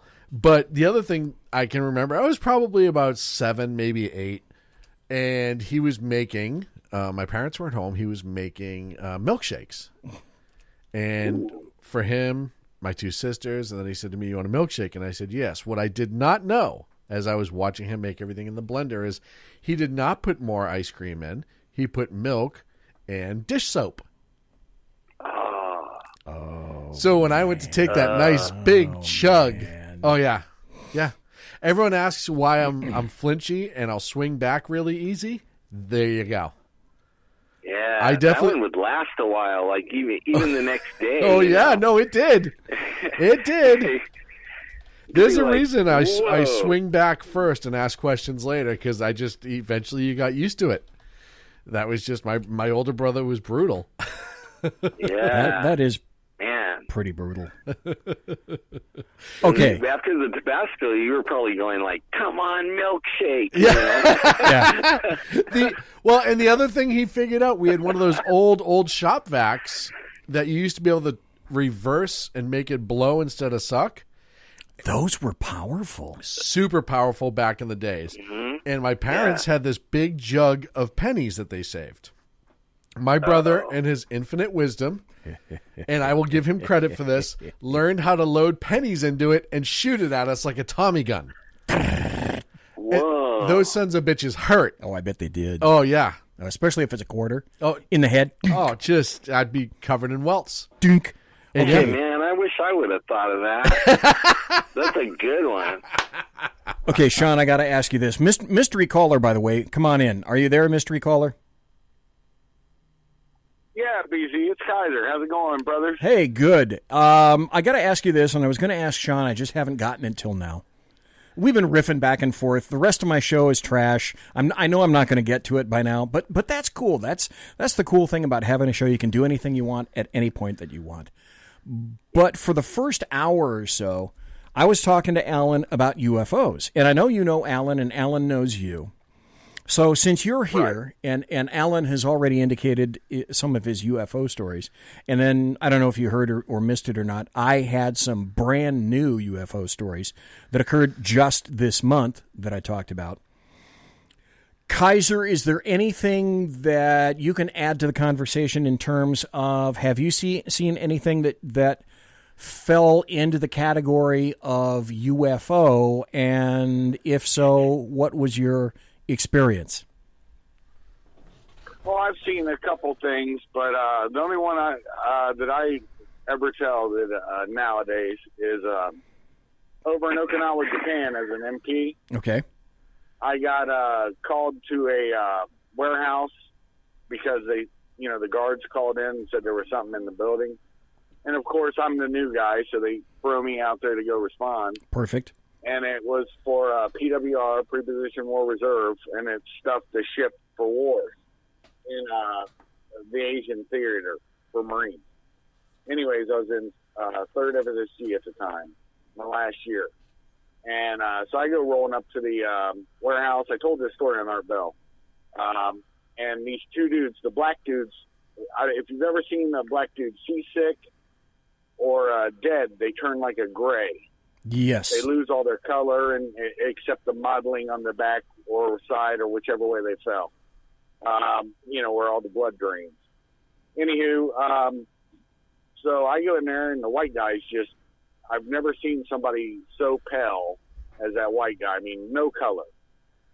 And so I'm like, and the one guy just points in, the black gentleman. He points in like, there, So I go running in like an idiot. And I'm running down the aisles, where he pointed. And as I get to the end of the aisle, I'll never forget, I looked left and then looked right. And I'm like, huh? And it was like, the only way I can say it looks like smoke, but it was like from the torso up, it looked like two arms. It was not perfectly formed either, and like a head shape. And I was like, oh, it's smoke. And so I run towards it. I'm thinking maybe a fire, but I remember thinking how odd it looked. But I ran towards it, and all of a sudden it turned and went right through a big freezer door, because that's where they kept, their frozen items for shipping over. Anywho, I found out the backstory on it afterwards. So I get there, and now the freezer door, they seal. There's no cold coming out of that freezer. but it was ice cold when I went through where that thing was at. And I jerked the door open, and it looked like he just disappeared right through the door. And the damn thing, as soon as I jerked it open, sort of looks at me sideways, and the head was a little more defined like a head, but you couldn't see a nose or eyes or a mouth or no shit like that. But you could tell the head turned and looked at me, or maybe it turned away, I don't know. But anywho, damn thing just disappeared. And that was in a still refrigerator unit. Well, afterwards, I get out there and I'm talking to the guys. I'm like, it was, smoke, it was something. And the gunny shows up and he's like, so what'd you see? And I told him. He goes, well, that's just because in not World War II, in Vietnam, that warehouse was used to store bodies coming back from Vietnam to fly out of Kadena. And so they say it's haunted. And the only other story I have that's similar is a funny story. I got in a little bit of trouble over it. But the old barracks that they were tearing down the last of them. But there was one they had just removed. They all had kitchens attached at the end of them. And they moved this freezer. And there was a roach. When I get called in there, I guess they didn't call pest control or nothing. They just called the MPs and said there was something in there. And, of course, I showed up. And when they pulled that freezer out of the way, I swear to Christ, as long as my beagle dog, there was a flipping roach. And I quickly panicked when I saw it, pulled out my .45, went, and got in trouble for firing the gun inside there. But killed the roach. That's the story. Yeah, I think a .45 round would definitely do in Mr. Roach. We were talking earlier, Kaiser, about actual UFOs, things that you have seen in the sky. I would guess predominantly at night, although they sure as shit happen during the day. Is there anything that's up in the sky that you may have seen that would qualify as a UFO? Because I'm seeing more these days. Well, my wife and I were coming home off 70 from Columbus, and there were cars pulled over along the highway, and we're like, what the hell? And so we pulled over, and there was two red lights moving autonomously from each other. And the interesting thing was we watched it, and it's unidentified because I never seen nothing like it. But it doesn't mean, if you're going west of Columbus, you have Wright-Patterson and Rickenbacker in Columbus. Yes. So it could be helicopters dancing. It could be whatever. But there was no green lights, no white lights. So, it was just something unique. They were just sort of going around in little figure eights. And they were doing it for probably 10, 20 minutes. And 10, 15 minutes, roughly, when we got there. And the people in front of us was like, look at that, man. That's cool. And then they just disappeared. So, I don't know. That's what I saw. I wish I knew then what I knew now. My dad, as people who listen to the show know, fought in World War II. And he flew B-17s for the Mighty 8th and did his missions and came back.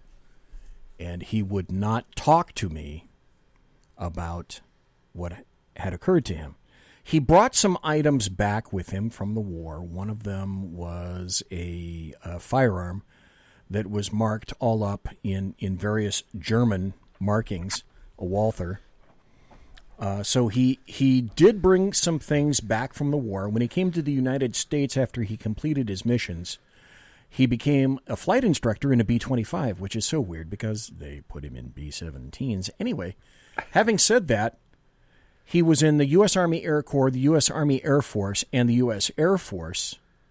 He made bird colonel, and we were transferred from Sacramento, California, to Wright-Patterson Air Force Base. What I did not know until sometime later was that he was in Roswell, New Mexico, in 1947.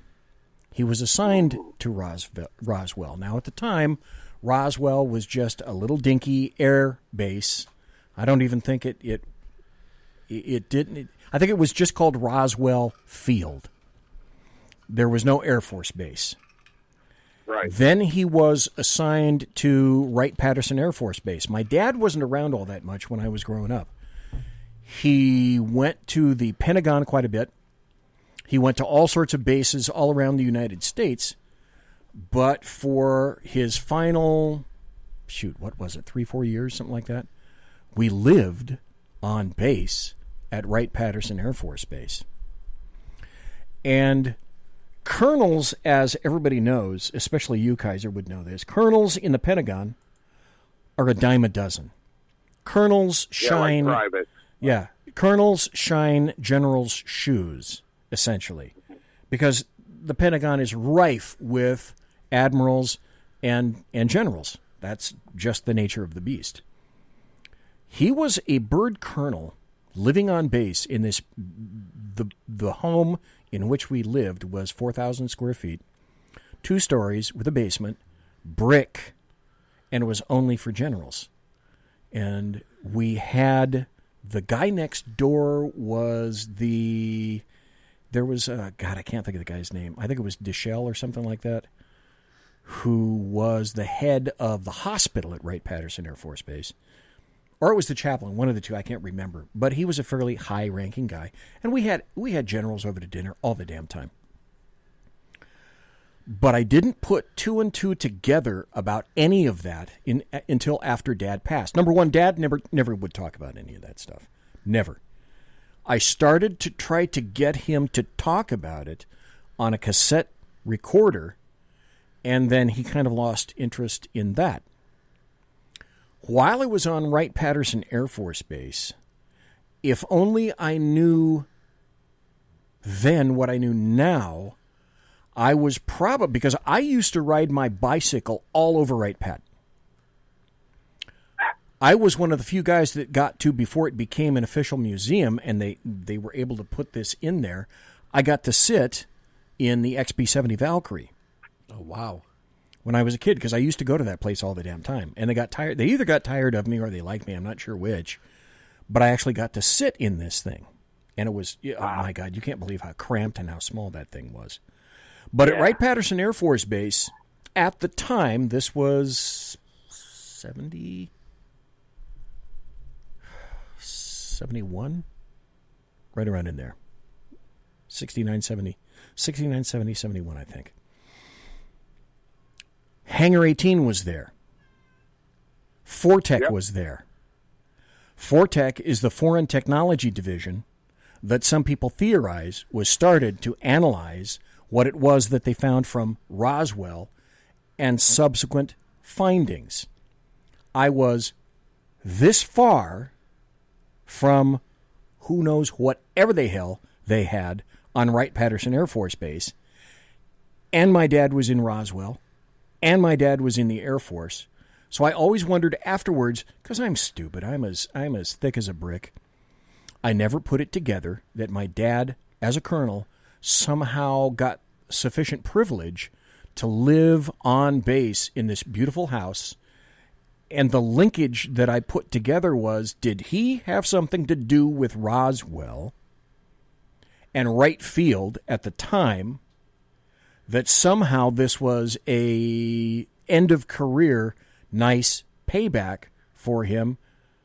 He passed away and I never found out. There are so many questions that I wish I could have asked my father to this day, if only I was smart enough or self-aware enough to be able to do something like that.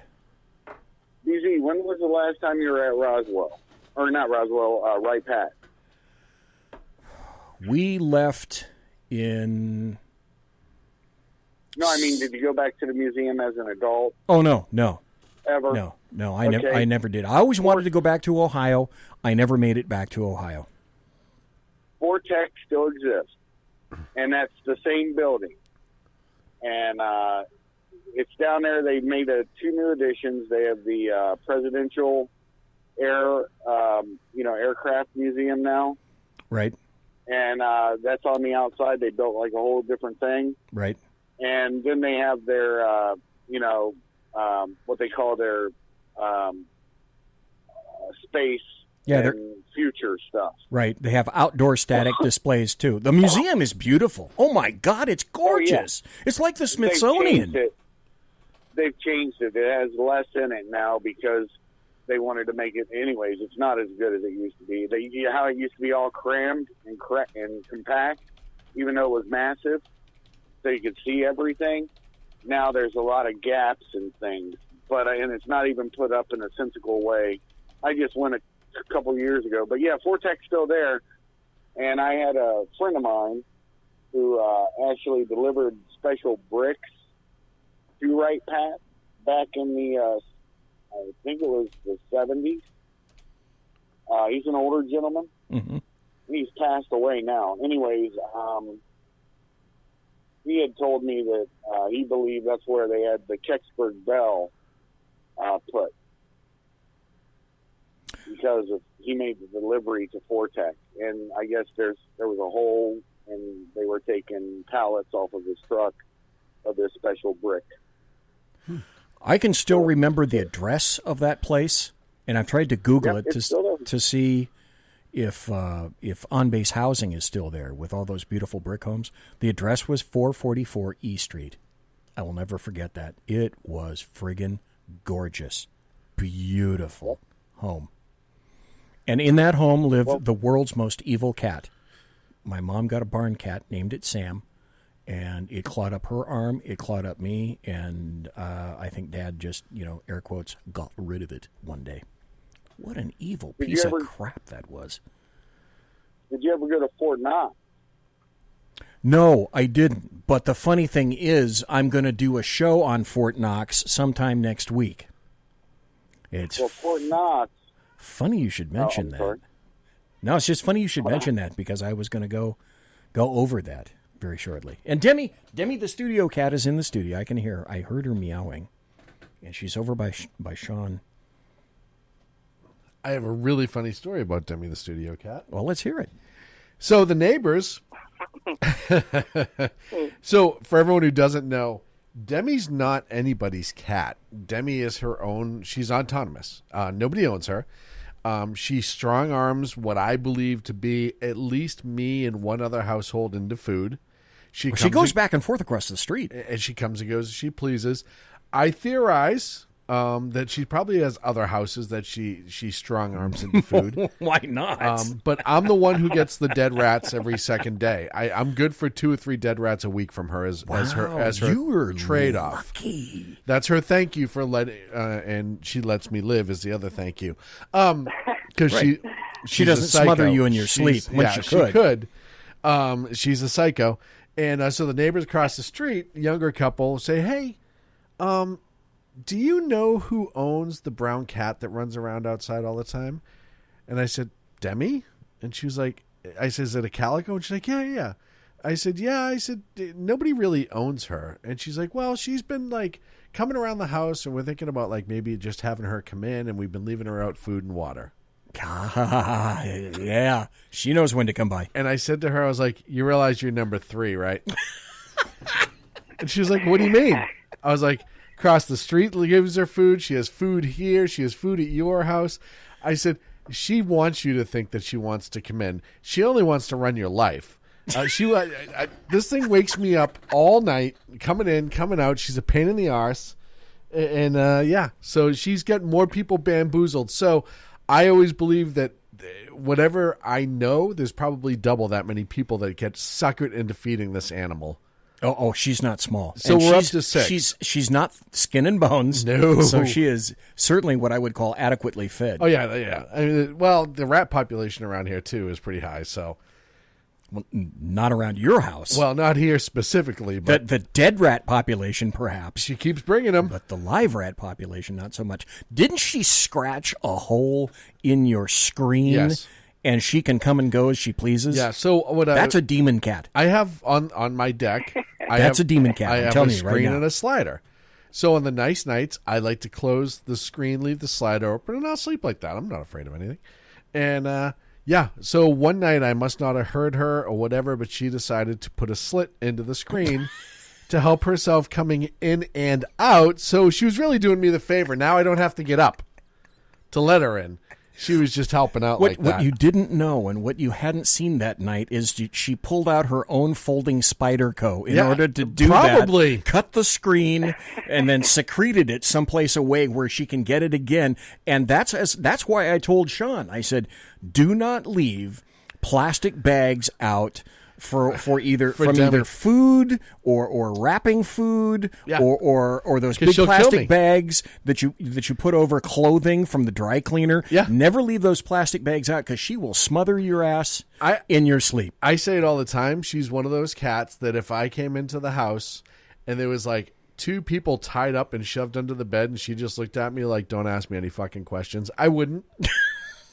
I'd just be like, oh, no, look, you do your own thing. I don't even want to know what's going on. I'm going to leave for a while. That's it. She's nuts. The dogs in the neighborhoods are afraid of her. The cats in the neighborhoods are afraid of her. She runs this. She's like a mob boss. Oh, I'm sure if I hit her with a car, there'd be a dent in my bumper. I was going to say, you'd need a new tire. Yeah. And then she'd be in here bitching at me. Oh, yeah. Did you hear that fat son of a bitch did?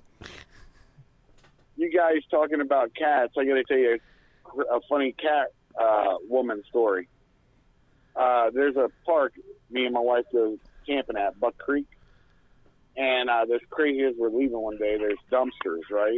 And they like have a way that you have to seal up the dumpsters because of the raccoon infestation.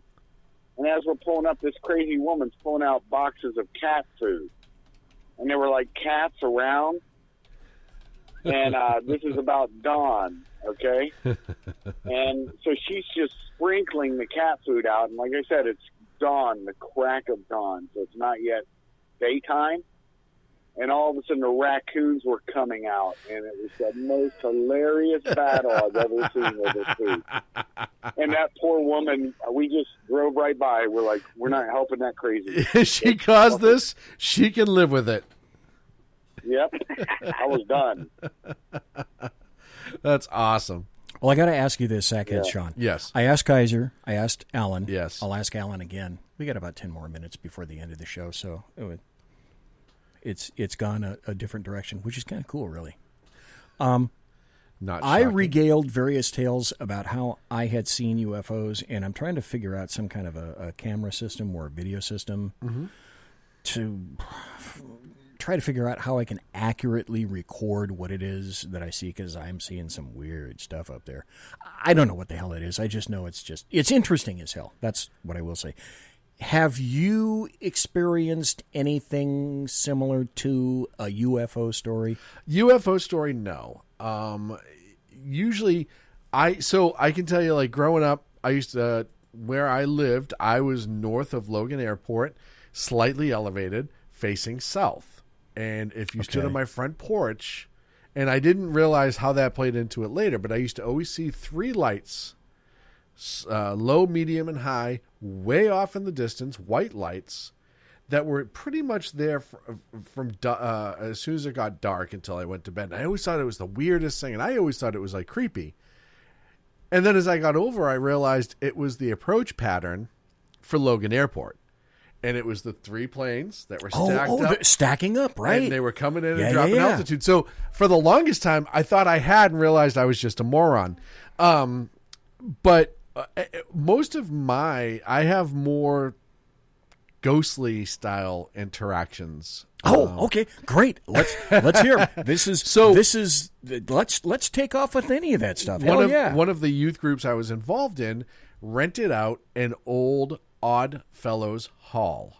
Okay. Now, everyone who knows who the Odd Fellows are, they're strange, very odd. Mm-hmm. No, now they're more like along the lines of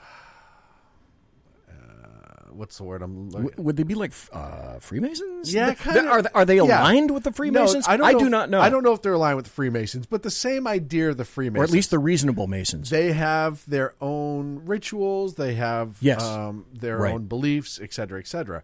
We rented out an old Oddfellows Hall in the youth group I was a part of.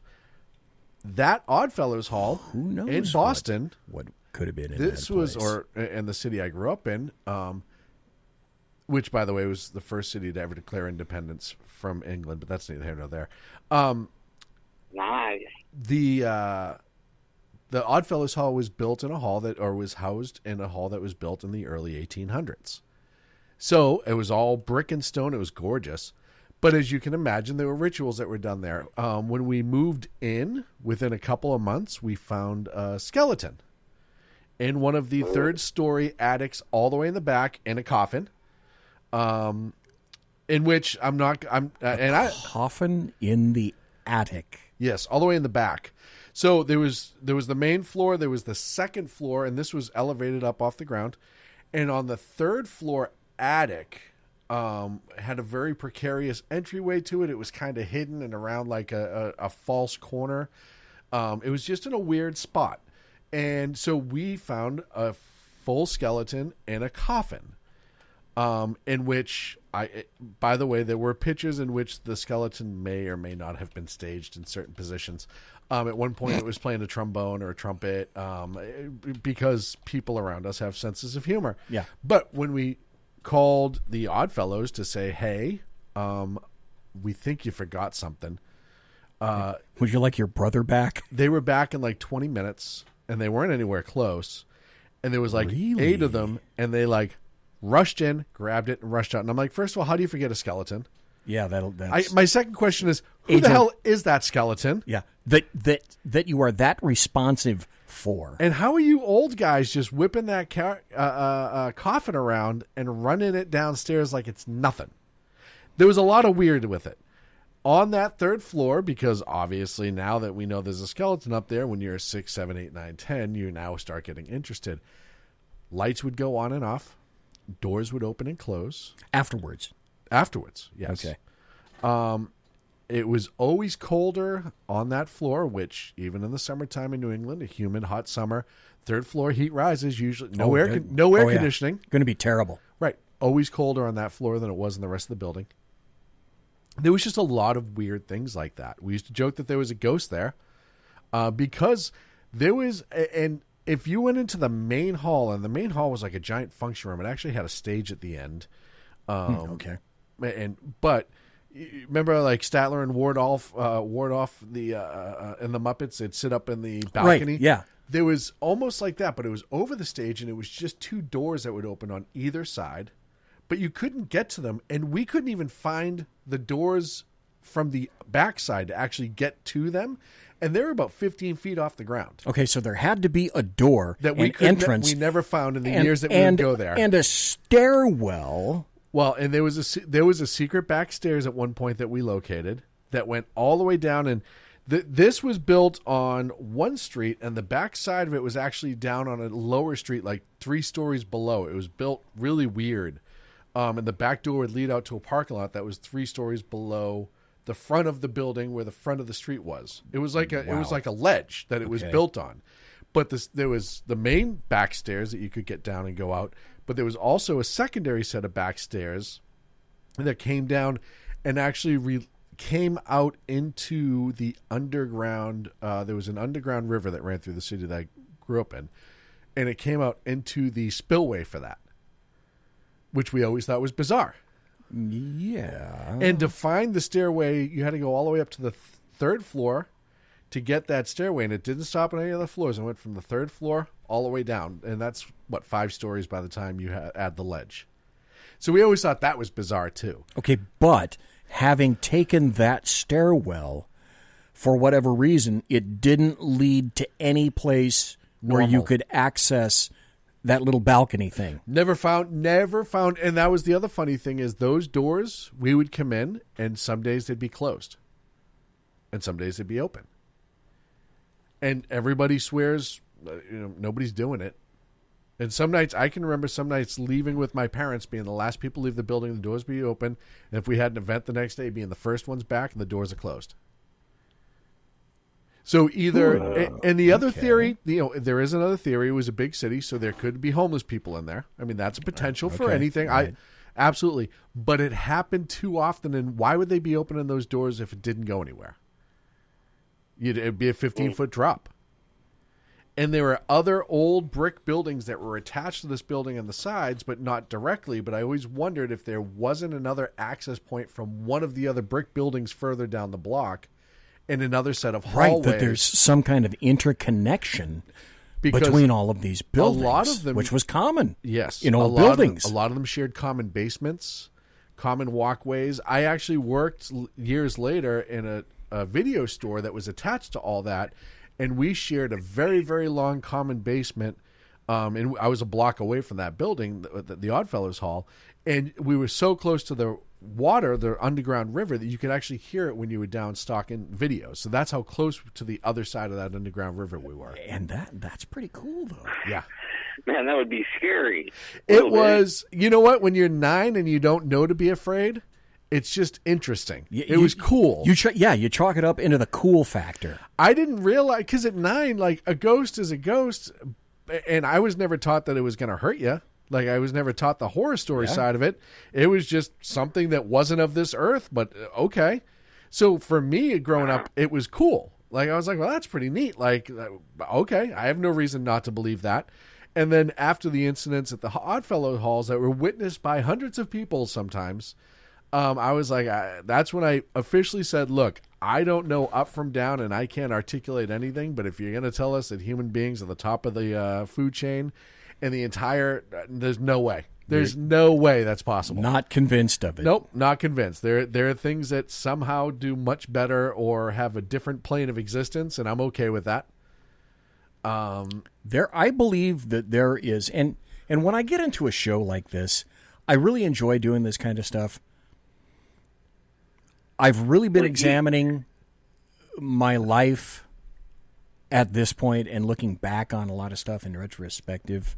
God, that must take you forever. I know, it really does. Because it goes back to the damn wheel. I was going to say. My suggestion for the wheel was a square, okay? and then my friend with the even longer beard than me decided that if you chop off some of the corners of that square, because I thought it'd make a damn good wheel, because, it's got kind of its own brakes. Yeah, you go thump, thump, thump, thump. That son of a bitch came up with a wheel, cut off the corners, and think of all the dinosaur steaks that guy came up with. Look, what a great invention. I got to ask you, BZ, when you think back to your childhood, is it in black and white? Okay. BZ, my question to follow on that, isn't Methuselah your brother? Oh, okay. Okay. Kaiser, Alan, listeners, I think Sean has outsmarted himself right now. And here is why. I have never told Sean this. I'm colorblind. No. I am colorblind. So yes, all your memories are black and white. Do you guys know how I got into law enforcement? You picked the right things. I made friends because this was because I had to do it 1, 2, 3, 4, 5 or 6 times. Okay, because back in the day, they always gave you the color test. Look at these 2 pictures. Tell me the numbers or the letters that are inside. So I made friends over a period of time with people that were taking these tests until I discovered, at least for a while, these tests were standardized. And I was lucky enough to either have somebody who had just come out 2 or 3 times before me and told me the numbers or the letters, and that's how I got into law enforcement. And over the years, obviously, I've been able to discern, red, yellow, green, vertical, easy. It's just a different. Everything is a different shade of gray, or what people would consider to be like blue or red, green. So I know my colors. When you get into a really heavily mixed, customized color, that's when I fuck up. This explains a lot. So for the folks, Oh, really? Yeah. Oh, really? Okay, Yeah. like how? Okay, see this? This is green. Now, for those of you who are looking, I can tell you this is green because I recognize this is green. You realize we could all lie to you together right now, and you'd have no way to disprove it. But here's why this makes sense. But a good friend wouldn't do that. How many times? Yeah, but one who fucks with the old guy would. How many times have I been your IT guy, either on the phone or in person, and I'm like, click on the red box, and I watch you. I know red. Click. Not always. Mostly. And I'll watch you click all over the place, and I'm like, no, left, down, down, down, down, down, down, down, right there. How many years has this been, BZ? 4? 20 minutes. No. How long have I been helping you with technology? 4 years now. Ever since I've been in this studio. Yeah, so we've been going on 4 years. And you son of a bitch, you never told me this. Well, okay. Why? Because you like watch me have a friggin' aneurysm trying to help you? Okay, I'm not Jeff, all right? No. And moreover, Jeff I'm not Clint, okay? No, I'm not Clint. Yeah, Clint just needs a... Clint has a different scale himself. No, first of all, Jeff is an IT genius compared to Clint. That's true. That is yes. No. Jeff's thing is just he's speaking a different language, but he's doing the same application. That's where he gets fouled up. He just doesn't know the Microsoft side of things. Clint is not even speaking. He is still grunting and hitting a stick off a wall to communicate as far as technology goes. So, forget it. As Spock said in that one particular series where they go back, Clint is like stone knives and bearskins. Yes. With a giant fucking nose. I miss his nose. You can't miss it. If he's driving down the street, you can see the guy. Haven't you, folks? Maybe I wonder this. That's why he loves cars with a curved windshield, so he can rest it right on the dashboard. Wouldn't it be true, Senator, that at one point I reclaim my time. Jesus, I had all that shit. I had all that shit set up for tonight. Trust me, I did. I reclaim my time. Wouldn't that be true though? Remember the Chevy and the Pontiac van? Yes. that had those windshields that went almost to the front of the damn van. Was it the tourism or whatever it was called? Don't know. Yes. I don't know, but I can't help but think that at least one point in Clint's career and the purchase of vehicles, he must have had one of those cars, one of those vans. Oh, gosh.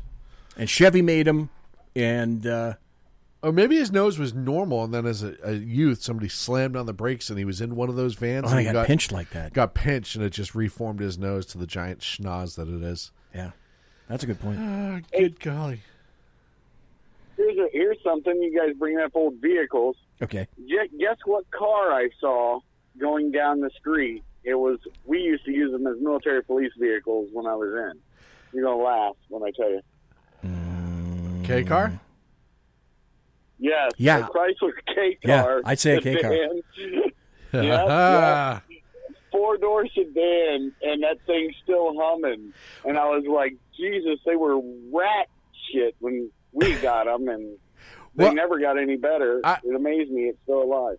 Kaiser, there's a good chance that somebody probably dropped a V8 into that by now, and it's one of those weird cars where it's like, oh, it's my piece of shit K car, and then they punch it and it goes $140. You know, wouldn't that be a cool Q ship, guys, Alan Kaiser, if you had, say, a 1980, I don't know, Reliant, okay? You had a 1980 Reliant, okay, 4-door. And some snake, because I don't know if you guys remember this. This was the first Chrysler Mitsubishi alliance that they had, and all the engines in the K cars were manufactured by Mitsubishi. Mitsubishi, yep. And wouldn't it have been great if someone had been able to screw with the firewall, kick all the stuff up, and put, I don't know, just like what they would put in the Cobra, or what they put in what's the car that Get Smart had? Oh, they had a 289 V8 dropped in those things. Yep. Or if somebody had one of those little 302s that they used to put in a Mustang, and you bored it out a little bit, and you put a hot little V8 in one of those K cars. We turn it sideways, is what a lot of them will do. Because I know somebody who did that. I bet it would. I know somebody who did something like that with the Pinto. Smoke people off the light, and the strange thing is that all of a sudden the rear wheels of those things are smoking, not the front. The rear wheels on a K car. Nobody would know what to do. Yeah, it's like. But I know somebody who did that to a Pinto, and they had essentially had to mount the engine in at an angle and then rework all the gears. That's a lot of work for a Pinto. Yeah, but it was awesome. Oh. I did see an old Buick. I don't know if it was a LeSabre or Regal, like an 82 wagon the other day, and it sounded exactly like you think it would. Horrible. Nice. Horrible. Nice. It was, the ass end was dragging down the street. It was one of those cars that the guy who was driving it, who had like, he was like 92 or 40. I couldn't tell because of the amount of cigar ash that was all over his face. It was floor to ceiling, like recycling cans and newspaper, and the ass end was dragging on the ground as it went down the street. And that guy, I swear to God, he was playing Neil Diamond. That was the one thing that you can hear over the radio. And I said, that guy's living his best life right now. There's little sweet Caroline. It was actually Forever in Blue Jeans. When I was a kid, the car we all wanted was the Highway Patrol with the 383 Magnum with the 400 Magnum transmission. And that was the car we wanted.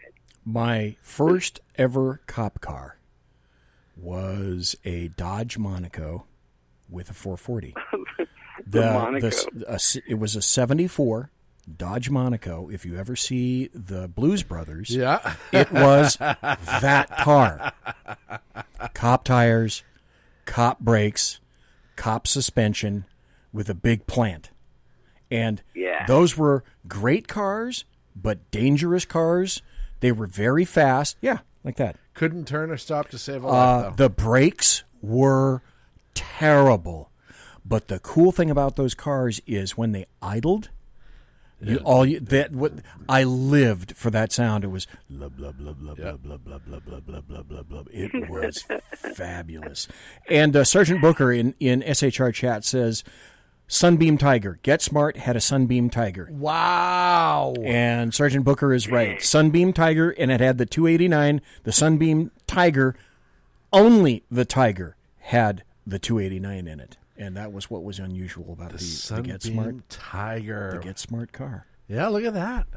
That is they're awesome. actually kind of a nice looking little car. Yeah. I can remember before I was born, my old man had the Austin Healey with the 4-speed overdrive that he had somehow imported.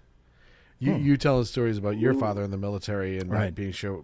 My father's got some of those. I'm not sure what he did. He told everyone he was a weatherman, but he spoke Russian in his sleep, and he was in during the Vietnam War. And he would leave for like a year at the time and not be able to write my mother or receive calls or intelligence. Come visit. But he never left Offutt. Weather. Yeah. He never left Offutt. He was a weatherman at Offutt. Intelligence. But he spoke Russian in his sleep. So that was weird. But again, my old man was one of those guys that if you told him like, hey, you can't ever tell anyone this again, he's like, oh, okay. There's no questions asked. Like, you just, all right, that's what I'm supposed to do. Don't you wish you did? And folks that haven't done this before, don't be me. And I don't know if it's going to include Sean or not because I'm going to ask you in a second. Don't be me. Find out all you can about your parents right now.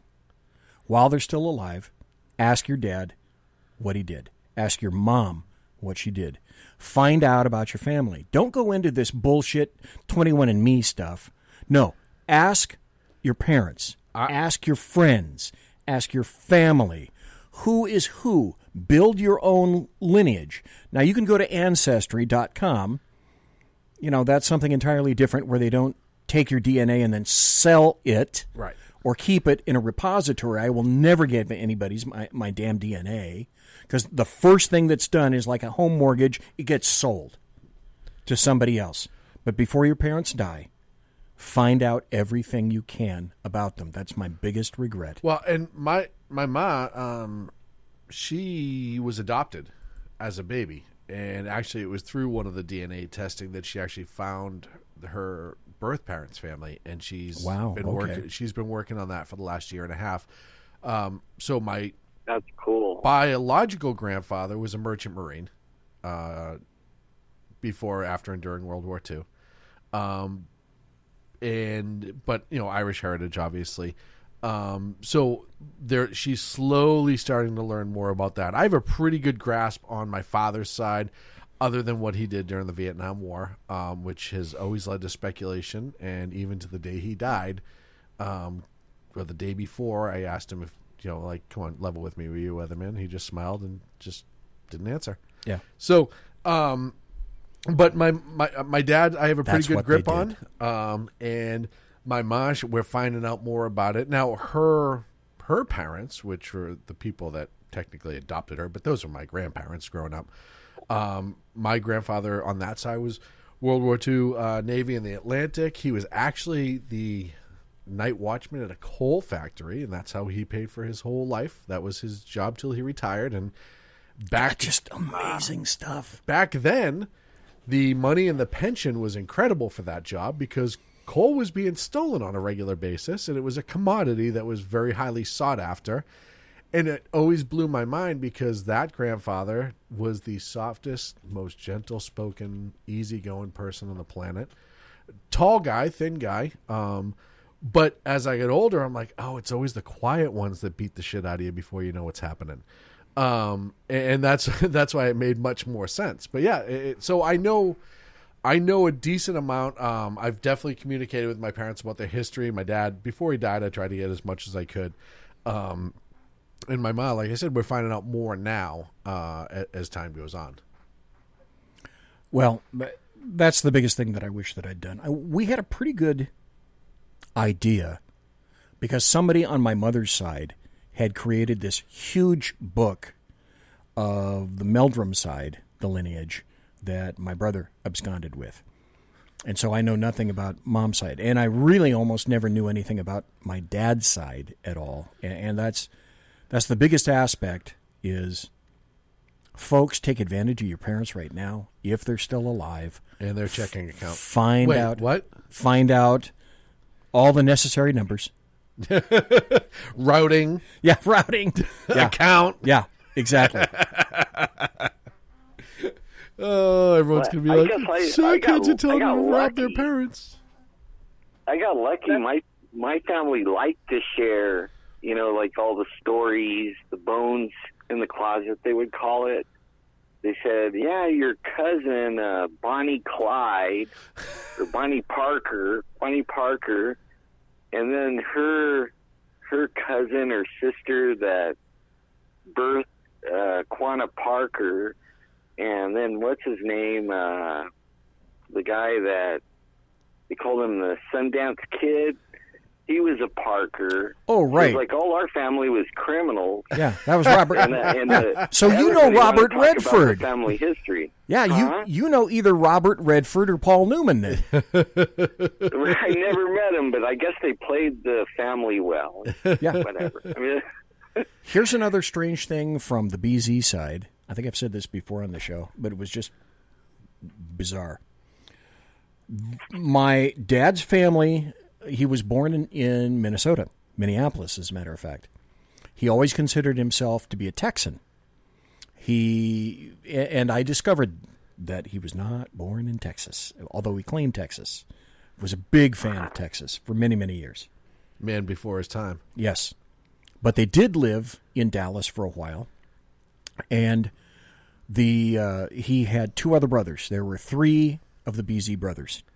And during World War II, Dad, who was the eldest, went into the U.S. Army Air Corps.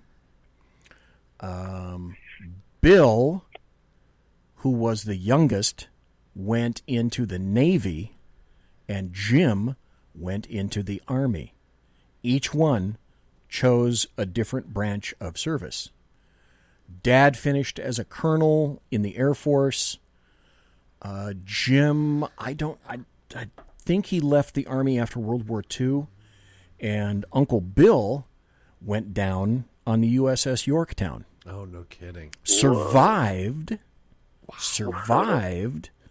but went down on the Yorktown during World War II. That's insane. Which it's just and all the stories that those guys must have. So if you have family members that have served or have been in various wars, sometimes they'll talk to you about it, sometimes they won't. My dad did not.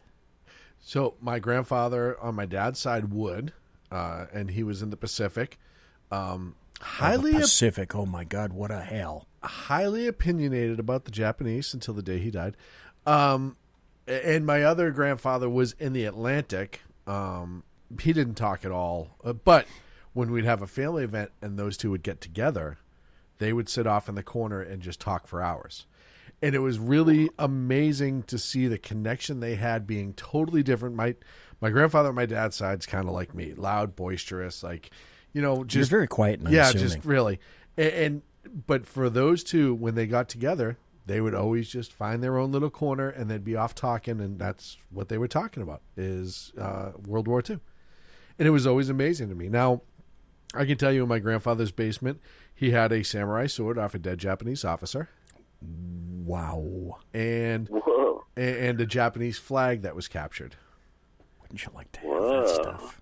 So, and he acquired, because after World War II, he got into construction. A lot of things were acquired through trade. He acquired a Walther with the German Navy stampings. Right. And I always thought that was amazing, too. And a dagger. I also have a dagger, a German dagger from Dad from World War II. I'm sorry, Kaiser, did you say something? I'll tell you something that's interesting. Another thing that's the veterans, like I know all the family on my Kraut side, but not on my Dago side. I've never met them. But here's the funniest part about that is my Opa would talk to other veterans, and it was cool because anybody who was a veteran could go to the VFW, had to show proof of your veteran stat. Mm-hmm. And so in Cleveland, it was really interesting. All these veterans, and some of them were on opposite sides, they would get together and chat. I never quite understood that. And then when I was in the U.S. military, and then after the wars, in the Cold War, I went back to Iraq, and I met my former enemies. Believe it or not, it's funny. Really? Long story. Don't want to get into it. Yeah. And same area where I was working, they were working. And anyways, long story short. And then when I went back to Berlin, I was fortunate enough to meet the former enemies I had there. And there's nothing like it, because you're talking something about this time, and they're talking about that time and their perspective, and you're drinking and laughing about the stupidity of it. Now, in Iraq, not so much drinking alcohol. Right. Right, yeah. There could be sheep. Yeah. Smoking cigarettes and drinking chai. Right. Yeah. Well, go ahead. Anyway, no, I just said, anyways, that's all I really had. I just find that, I think that's something that our veterans today, and you can see it, I'm a member of the VFW and the American Legion.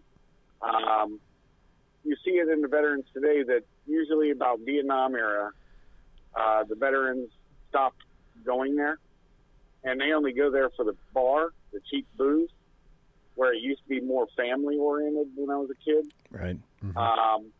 And I think a lot of the PTSD stuff is because veterans aren't talking to each other. And that's what I think gets us through it. Isn't, Kaiser, correct me if I'm wrong on this, isn't part of that also that one of the major commonalities that older veterans had, alcohol, mm-hmm. is not a commonality today? Or am I speaking out of turn? In other words, I think you're right. What social link would there be? Because my guess would be VFWs are having a tough time to try to get all the new veterans in. But what linkage would they need to relax, open up? Would it be vaping? Would it be... I don't know. I have no idea. I'm so far out of that realm. I wouldn't know what you could offer a new veteran in a VFW that would make them calmer and comfortable in a setting like that. I don't know what that would be. I don't. Well, see, Go ahead. My last service was the Gulf War, and then, Okinawa was my final year, and then National Guard for another 8 years, but Army, Marine Corps, and National Guard. I'm old school, and I'm 52, man. And, some Gulf War veterans did go into the American Legion of VFW. Right. And it was still a small proportion, and they'd always try to have us get interested in it. And even some of the unit clubs, like the 37th Brigade, or it's not brigade anymore, whatever it is, 37th, it's the Flaming Assholes, the patch. It's red with a white ring around it. Anyway, circle. That's, awesome. They call it the Flaming Asshole. 37th Division, that's what it is. Anyways, 37th Division was parent to one of my units. Anyways, in lineage, you know how military lineage passes down, and then it moves around and goes up and down because of unit changes. Okay. The point is, you can't find new veterans that get into what is the existing division line. They don't want to join it. And they're too busy on social media. They're also too busy on video games. My son's in it, and he tells me about the air wing now compared to, the air wingers I knew when I was in the Marine Corps. And it's a whole different world, and it's a lot of narcissism and internalization. Okay. And so I don't know what you can do to break that unless I don't know, honestly. I don't really okay, I think I understand what you're saying, because I'm attracted to that damn phone too much. I am, and I shouldn't be. Well, but I see how people don't group together and mingle like they used to, because there are so many individual activities right to take their time, and those activities take place primarily over the internet and not face to face. So people are not, I guess, could I say, comfy with face to face? Well, you look at social interactions for human beings in general over the last 20 years, how dramatically different it is, right? With the age of internet and technology. You don't see regular Christmas parties anymore. You see the occasional cookout, right? But I can remember growing up, you'd go to 20 Christmas parties between December 1st and Christmas, and maybe a couple afterwards. Yeah. New Year's, there was always a big family event or group or friends event. Everyone had a party to go to. You'd have your standard 7 or 8 absolute family or friends party that everyone would go to every year. Then you'd have your social functions, school functions, after-school functions, whatever they were in. You'd have your banquets for that, your outings for that, your barbecues for that. People were more social. They had better social skills. They had more social interaction. They weren't afraid to actually have a conversation. Getting back to the change, though, and again, I'm just shooting from the hip. I have nothing to support this, but Kaiser, maybe you could help me out with this. It really, all those veteran based clubs, the Legion. For us, we had the Eagles, was also a veteran club locally, but you had the VFW. It was really after the Vietnam War that they started, the membership started to dwindle. Right. And part of that, I've always thought, because I talked to a couple of the veterans about this, because I've noticed that too. You see the age gap when you go in with somebody or whatever, you see the age gap is tremendous. And they'd already said is, after the way the soldiers were treated after Vietnam. That's what I would have guessed. Nobody wanted to be seen going into it because it could affect your job if you had somebody that was a war hater or whatever. So that created that first gap, and then once you lose popularity in something like that, it's really hard to get it back, because veterans tell other veterans, like, hey, come go down to the VFW and play cards with us on Friday night and hang out. Whereas when that veteran isn't there to say that to that younger veteran, he doesn't know to go. And you can have, and it's just like law enforcement and firefighter, you can have all the advertisement you want, but it's no different than somebody who did what you did, who walks up to you and be like, hey, this is a good, safe place for you to go to. Sergeant I agree. I want to mention this. Sergeant Booker in chat, yes, in SHR chat, says, or it's the phone, how veterans stay in touch with buddies across the country. And I get that. And I wanted to go to Sergeant Booker because I am in the process of trying to contact one of my sheriff's department friends named Ted, and I wanted to get what's this organization called?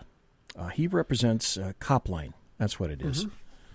For cops, especially these days, that are going through the incredible craziness that cops are going through. And so I hope to have a representative, either Ted or someone else from Copline, on. That would be awesome. To talk about the various stresses that cops are enduring and have been for quite some time. The other thing, Kaiser was going to answer because I asked Kaiser a question specifically, and he didn't get a chance to answer. Okay, Kaiser, what's the answer? And then I have another question for you. This dovetails along your thought line. Police are going through what the Vietnam veterans went through. Okay? Exactly. Being vilified by the same fucking people. Yes. Yeah. And it's the Marxist communists. And they are now more acceptable. And the problem with technology is the doxing, the bullshit, everyone's a Nazi, everybody's in the Klan, all that kind of horse shit. And the way they paint I said this years ago. I said, when everybody's a Nazi, nobody is. Yeah. And but it works both ways now.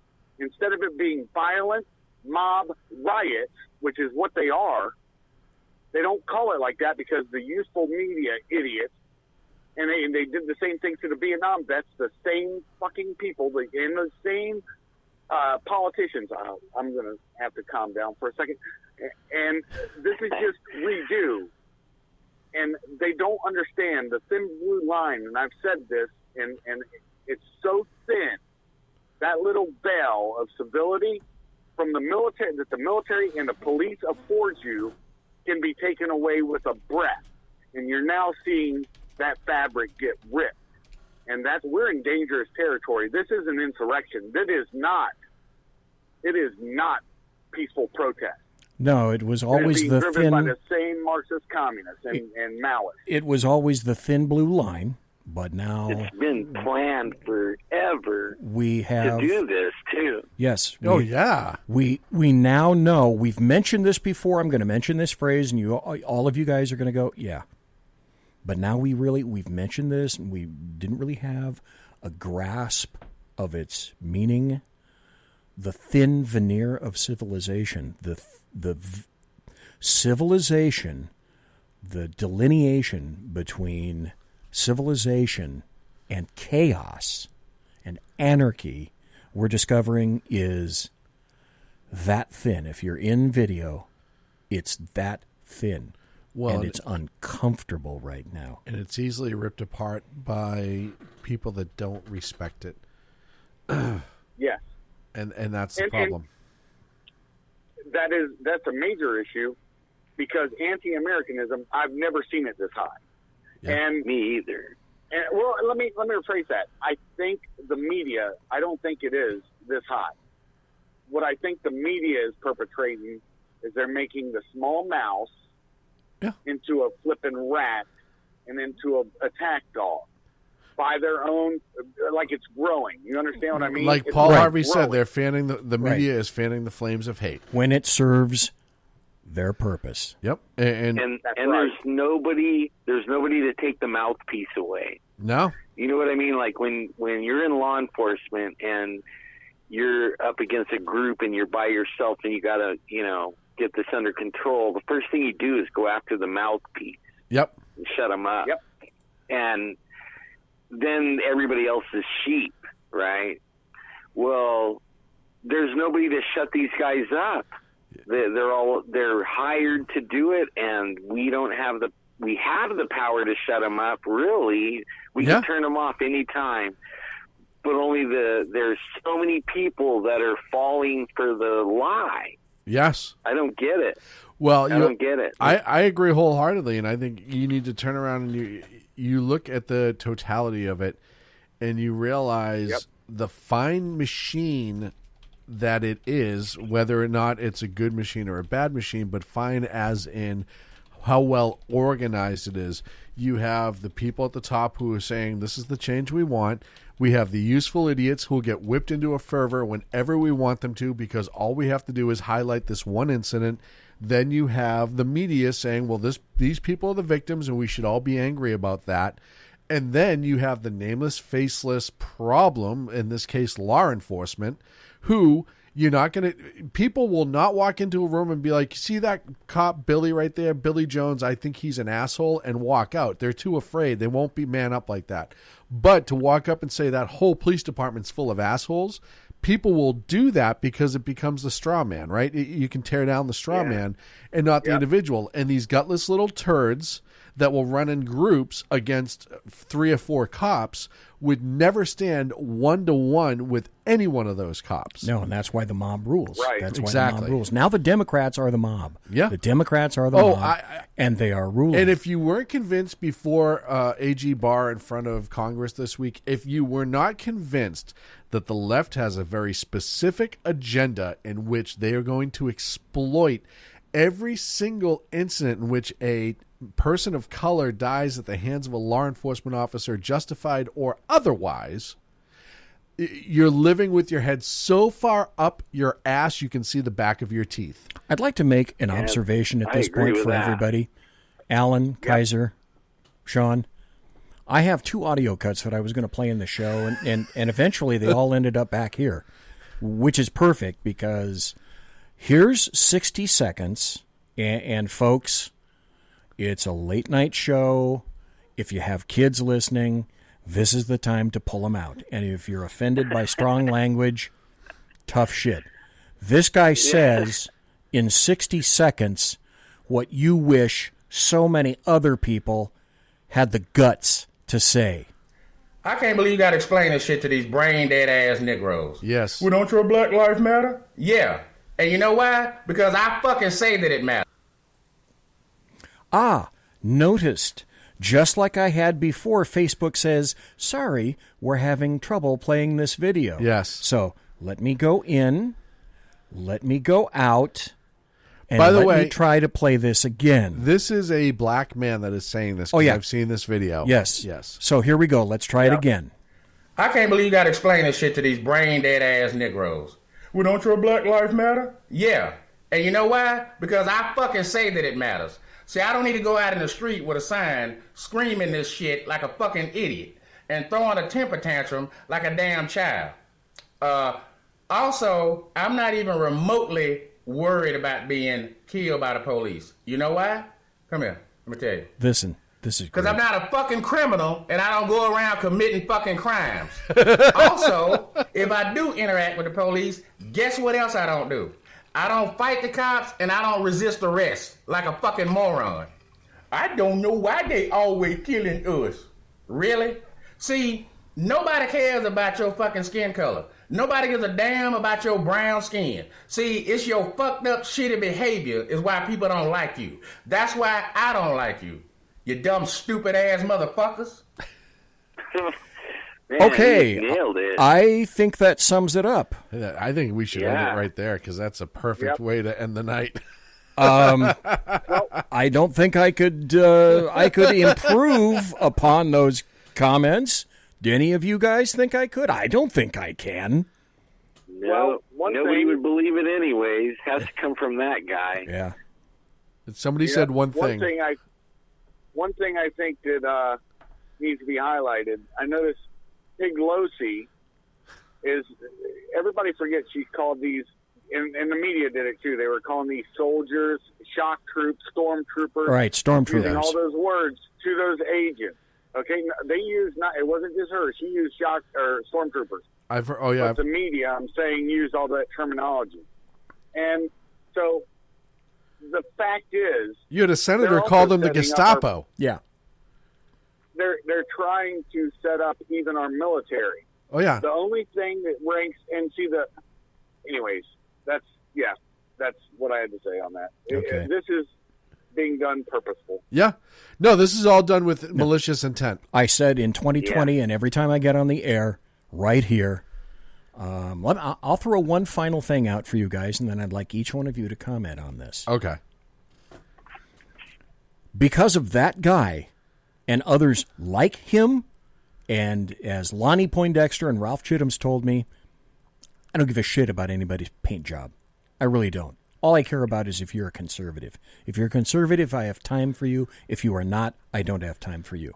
But having said that, though, what he said and others like him, immaterial of their paint job, that's one of the primary reasons that I think Trump is going to get reelected on November 3rd, and November 4th is going to be Hell Day. Yeah. But my biggest question for the rest of you three guys is this.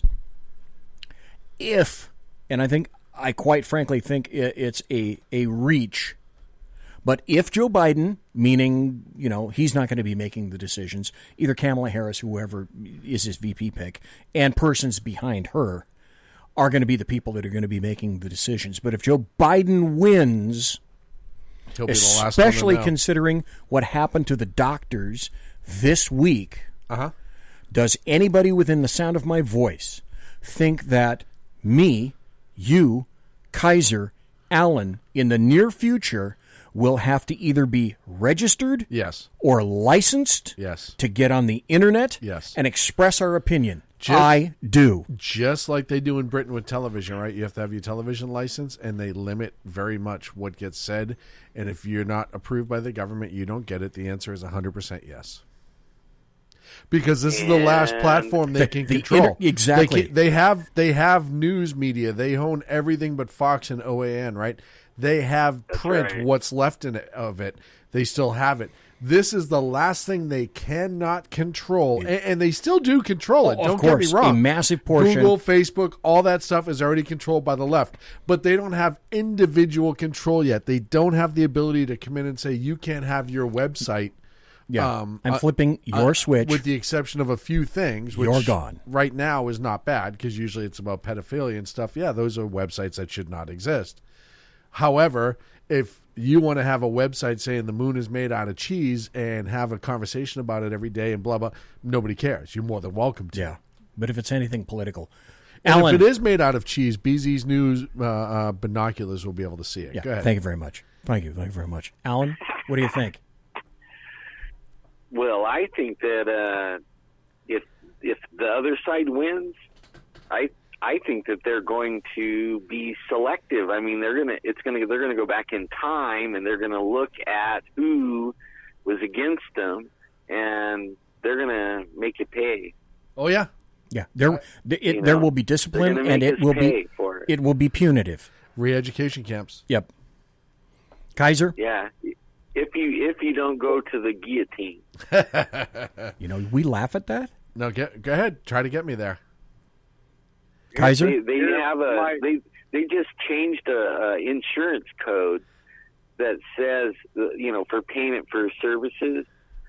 And I was showing it to my doctor today, and he was freaking out because it's real. For beheading by guillotine, there is a code. Not shocked. It just got put in the insurance code in June. Why the fuck not, I guess. At this point, they could add death by the steaming bull, and I'd believe it. So nothing shocks me anymore, sadly. No. Yeah, me either. But I mean, why? Why did they do it? Is that if they win, which they think they're gonna, that's exactly might come why. into play. Yeah. That's exactly why, because then they can say we didn't do this after we won, so it wasn't intent. We put in the whole chop your head things off a couple months before we won, so there's no intent there. Right. Yeah, man. Kaiser, your thought about that? I think we're done, son. If they win. Here's how I look at it. We war game this stuff in the military and in the federal government. It's called the Bubbo set. And I always called the what? Silly and stupid. Bubbo set. Okay. How are you spelling that or saying that? I'm not sure that. Bubba. Oh, Bubba. Like okay. Bubba. All right. Got it. Okay. I'm a little thick. Bubba effect. My hearing is terrible. Yeah. Andy's okay, colorblind. Yeah. Thanks. Yeah. But that at least made me laugh because this is a heavy subject. I just always, whenever we train for that shit, I'd be like, yeah, no, that's not even within the realm of possibility. And then under Obama, we had a couple things go down that everybody still doesn't really know the truth about. One was proof of functions for AI commands, and that was what was called Jade Helm. And anyways, don't want to get into all the past stuff. Operation Jade Helm, right? Oh, okay, Jade Helm. All right. Yeah. And anyway, so I'll get off that. The point is, the way AI has gotten, the way doxing has gotten, the way everything's been weaponized. And you also see a lot of defections from the left, from classical liberal, Jeffersonian liberal. I consider myself to be that, but I'm conservative in a lot of my views. Like, I don't like abortion, crap like that. Okay. And I'm for gun rights. But here's the thing. I've seen so many defections from the left going to because they see Biden's nothing more than an empty suit. They became blatant with his nomination. He's very controllable. Shit, he can't even form a cognizant thought. No, that's true. But the point is, I don't see a way out because they've already set this thing up for failure. The Dems want to vote by mail, which is going to be rife for corruption. They weren't corrupt enough under Hillary to get her elected. They didn't stuff enough votes. And both sides right now are saying this election is going to have problems. It's going to have problems, so they're both setting it up. And I think either way, I do think the Bubba effect is going to occur. We may actually see an uncivil, and when I say this, it's not like sides lining up like the Civil War. That's not what it'll be. It'll be a war at doorbell level.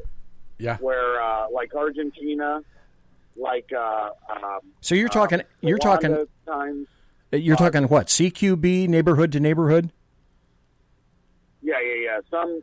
They'll just target. It's Saul Alinsky tactics. Isolate, target, destroy. And they do it right now virtually on the internet. And I do not think that they won't do it physically. Physical removal is an option to them. And then that will make the right. Unfortunately, that damn sword swings both ways and it cuts both ways. That'll make the right become reactionary. And it's not a good thing. That's my thought. Can I give you my final kind of tidbit on one of the possibilities I see get bigger and bigger every day? Yeah, what's that? I think that the Democrats picked Joe because Joe wasn't electable.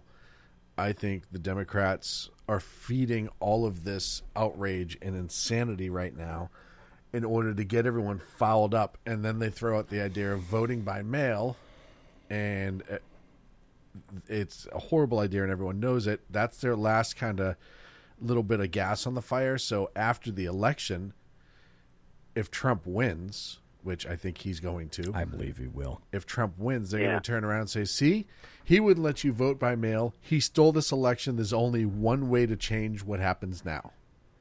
We couldn't get them in impeachment, even though we all knew he was a dirty rat bastard. Those damn Republicans wouldn't do anything about it. They can't be trusted. Now we have to take full actual action. And that's what I think. I think it's after the election when all of those desperate people feel even more desperate, that's when shit will go south. Pelosi said that. Pelosi actually said those words. See? That they will physically go get him out and take him out. They don't tip hands unless they're confident. Right. I tend to be with all of you. I believe there is chaos coming I don't know in what form or where. One thing I'm very active on Twitter, and one of the things I said on Twitter today is, I don't know what this will be. I don't know what it will look like. I don't know what event will do it. But there will, in our future, in general, America is packed with really good, tolerant people.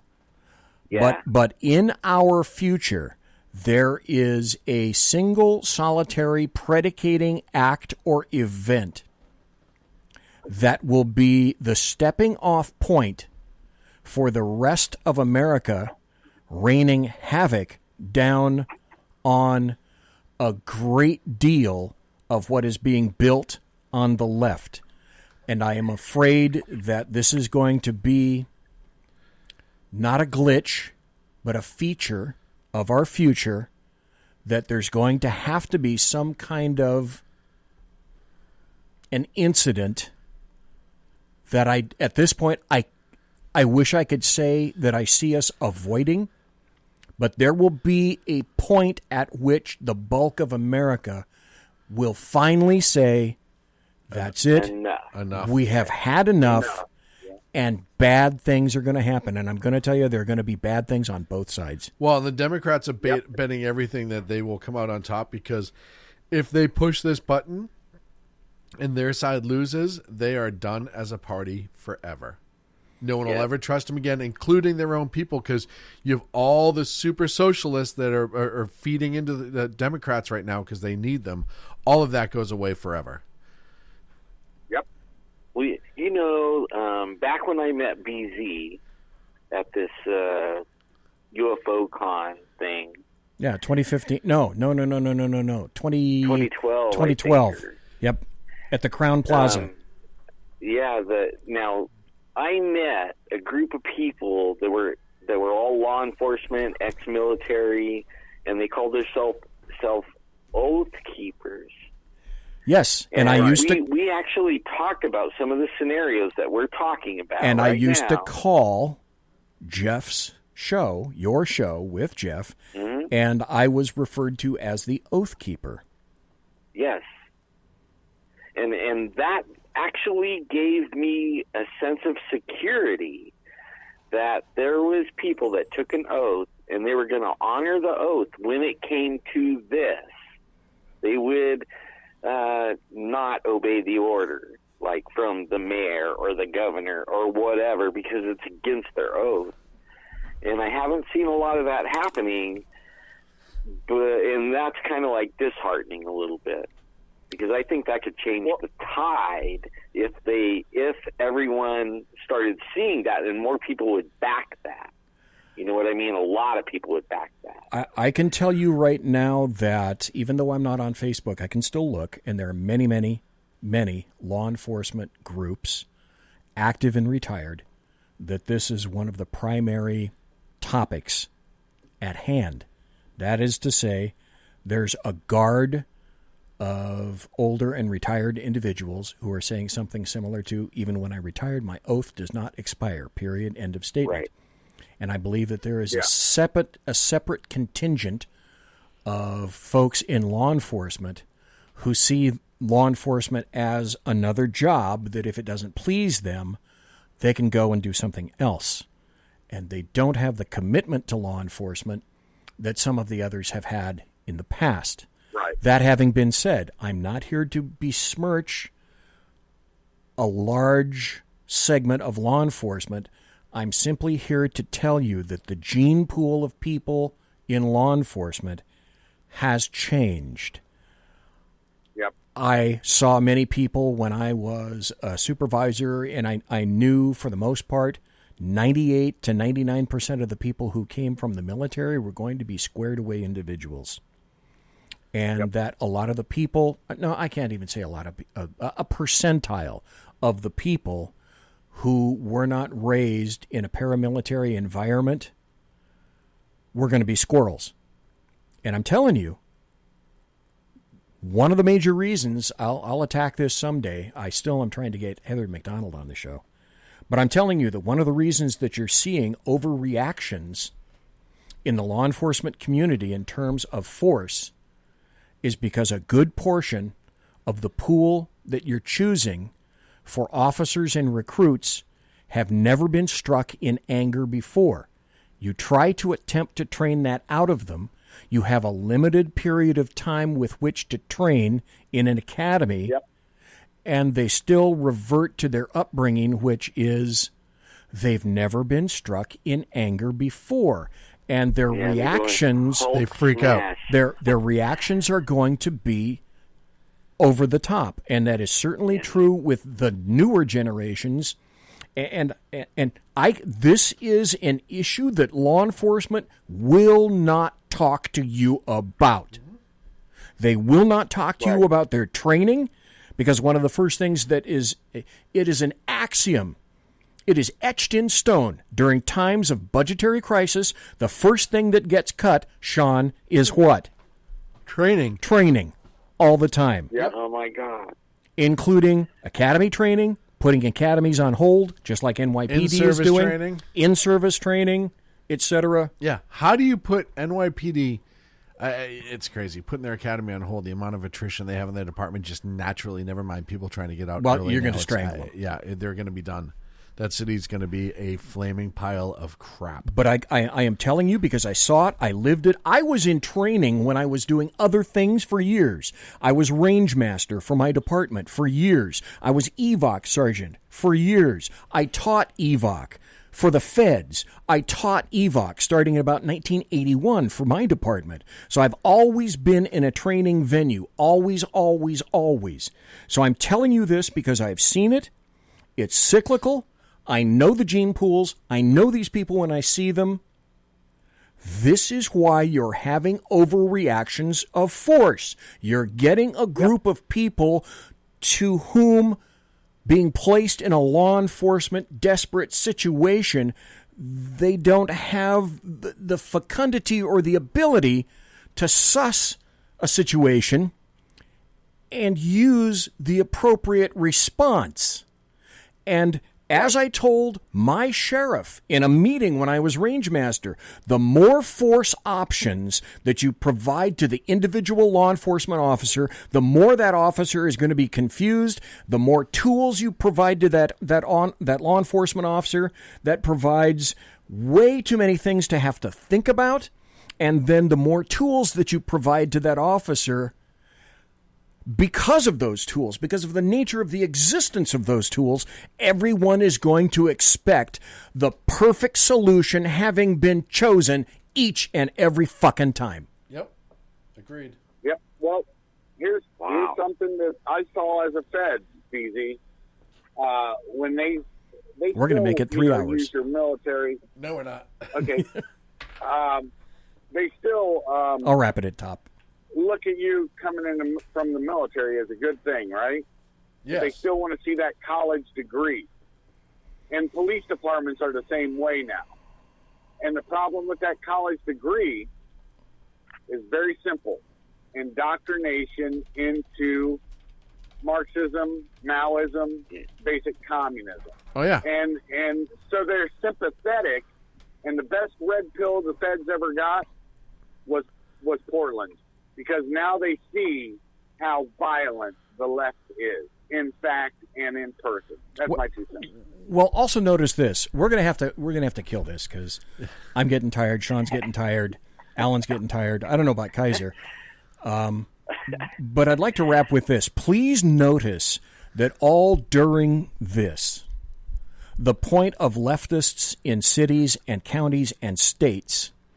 And also with respect to, I can't even remember where the town is or the city is where the Democrats are going to be holding their convention. Milwaukee. 100 police agencies have pulled out of that because they have said that they're not going to be limited to the amount of things that they can use as tools in their tool belts to combat the riots not the protests, but the riots that they know are going to occur. And that is purposeful to the point where the only defense a contingent of law enforcement officers have in the face of rioters is you're going to take away pepper ball, you're going to take away gas munitions, you're going to take away pepper spray, you're going to take away 40, You're going to take away beanbag. You're going to take away all these options. All the non-lethal use of force that you begged officers for years to carry with them all the time, you're now going to take all that now away. you're going to, there's only, and that's purposeful. The purpose of that is to make sure that law enforcement cannot stop riots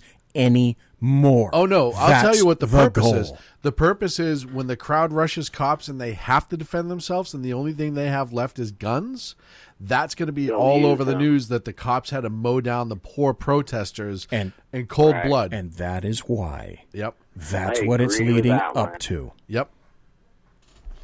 Okay, folks, we're going to have to jam. They've been trying to get Trump to send in the armies and everything so that they could blame it on him that he shot innocents. Yep, I agree.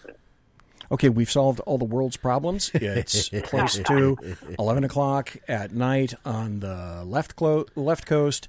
It's 1:57 on the far right coast right now. For those of you who are listening live, I'm really sorry for you. Yeah, it's past my bedtime. Yeah, so Sean and I are going to have to go Betty-bye. Kaiser, thank you for being here tonight. I appreciate it, sir.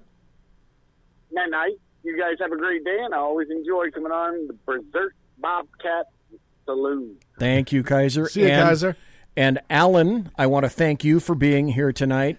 Not only always a pleasure. I anticipated you being here for the first hour, and then I ran long on UFOs, and then I had more UFO stories, and then Sean came in and we talked about stuff like that. You were here for all 3 hours again. Yeah. So thank you. I know we've kept you up late too, but I appreciate your contributing here, your contributions with your life, and still the invitation is clear. As long as I'm in the studio, I'd love to see you here someday. And think of the show that we could do in person. OMG. Well, we're making plans to go that way. It's a little difficult with health problems. Yeah. But especially with COVID and all that. But anyway, that's one of the worst. The invitation is always here. And thank you, Alan Thomas, so kindly for being here tonight. I really appreciate it. Yeah, I want to meet Sean anyway, so of course you do. It's me. That's right, because it's me. Sean is eminently meetable. Now, do I mean M-E-E-T-able or do I mean M-E-A-T-able? Just depends on who you ask, I guess. Yeah, speaking of which, you had steak tonight. I did. And that looked good. It was good. Very tasty. Good. I wish I had more. Alan Thomas, thank you tonight, sir. Thank you, sir. Sergeant Booker in chat. Sergeant Booker. See you later, Sean. See you, buddy. And all the little BZ Bobcat Salooners. Love you guys. Thanks, bud. Thanks, Alan. I was laughing because Sergeant Booker in chat says BZ doesn't pay overtime. No, he doesn't. No. I try to get him to sign my slip, and he won't, the bastard. Wait a minute. Who's the guy that made me carry all the equipment to Las Vegas while you and Clint flew? That was your rookie year. Through first class. Don't you dare say first class. Sipping caviar and champagne. It was Southwest, and I sat next to the toilet. There's no first class. Jesus.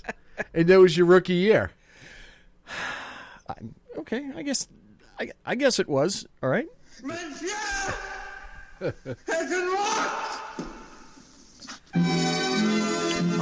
This was a good show. It was. I ended up being on 2 hours instead. And yes, like Alan was going to be on the first, and you're going to be on the second. I didn't anticipate a third hour, but every once in a while, nobody expects the Spanish Inquisition. That's right. I just like a show that includes a lot of riffing back and forth, and this was one of those shows. And it was cool. It was really nice to be able to do that. Even though, although I have to say this, Demi rubbed up against my leg, and I have Joe Biden hair. Jesus Christ. I don't even want to know. It's just... And despite that, she didn't bite me. I reached down and I petted her on the butt near the tail. Normally I get bitten. I didn't get bitten. Oh, she probably went out to flatten your tires then. Yeah, that's right. I'll come out and I'll find my car's all done. There's scratches all over the hood and shit. Yeah, no kidding. Because she bit me, the little bastard. Well, look at your hair. Shit, you've got hair like a werewolf. I do. No one can tell when I'm wearing a sweater if I'm wearing a sweater. I know. Werewolf? Their wolf. Their wolf. Their Good night, wolf. Good night, everybody. See you next Tuesday. I just thought we were talking like that. Yeah, that's it. Everybody quiet down now and get some sleep. Good night, everybody. Good night, Mama. Good night, Ben. Good night, everyone. Good night, Mama. Good night, Daddy. Good night, children. Good night, Daddy. Good night, Elizabeth. Good night, John Boy. Good night, Jim Bob. Good night, Jim Bob. Good night, Jim Bob. What's going on? I was asleep. What's everybody doing? Good night. Good night, Jim Bob.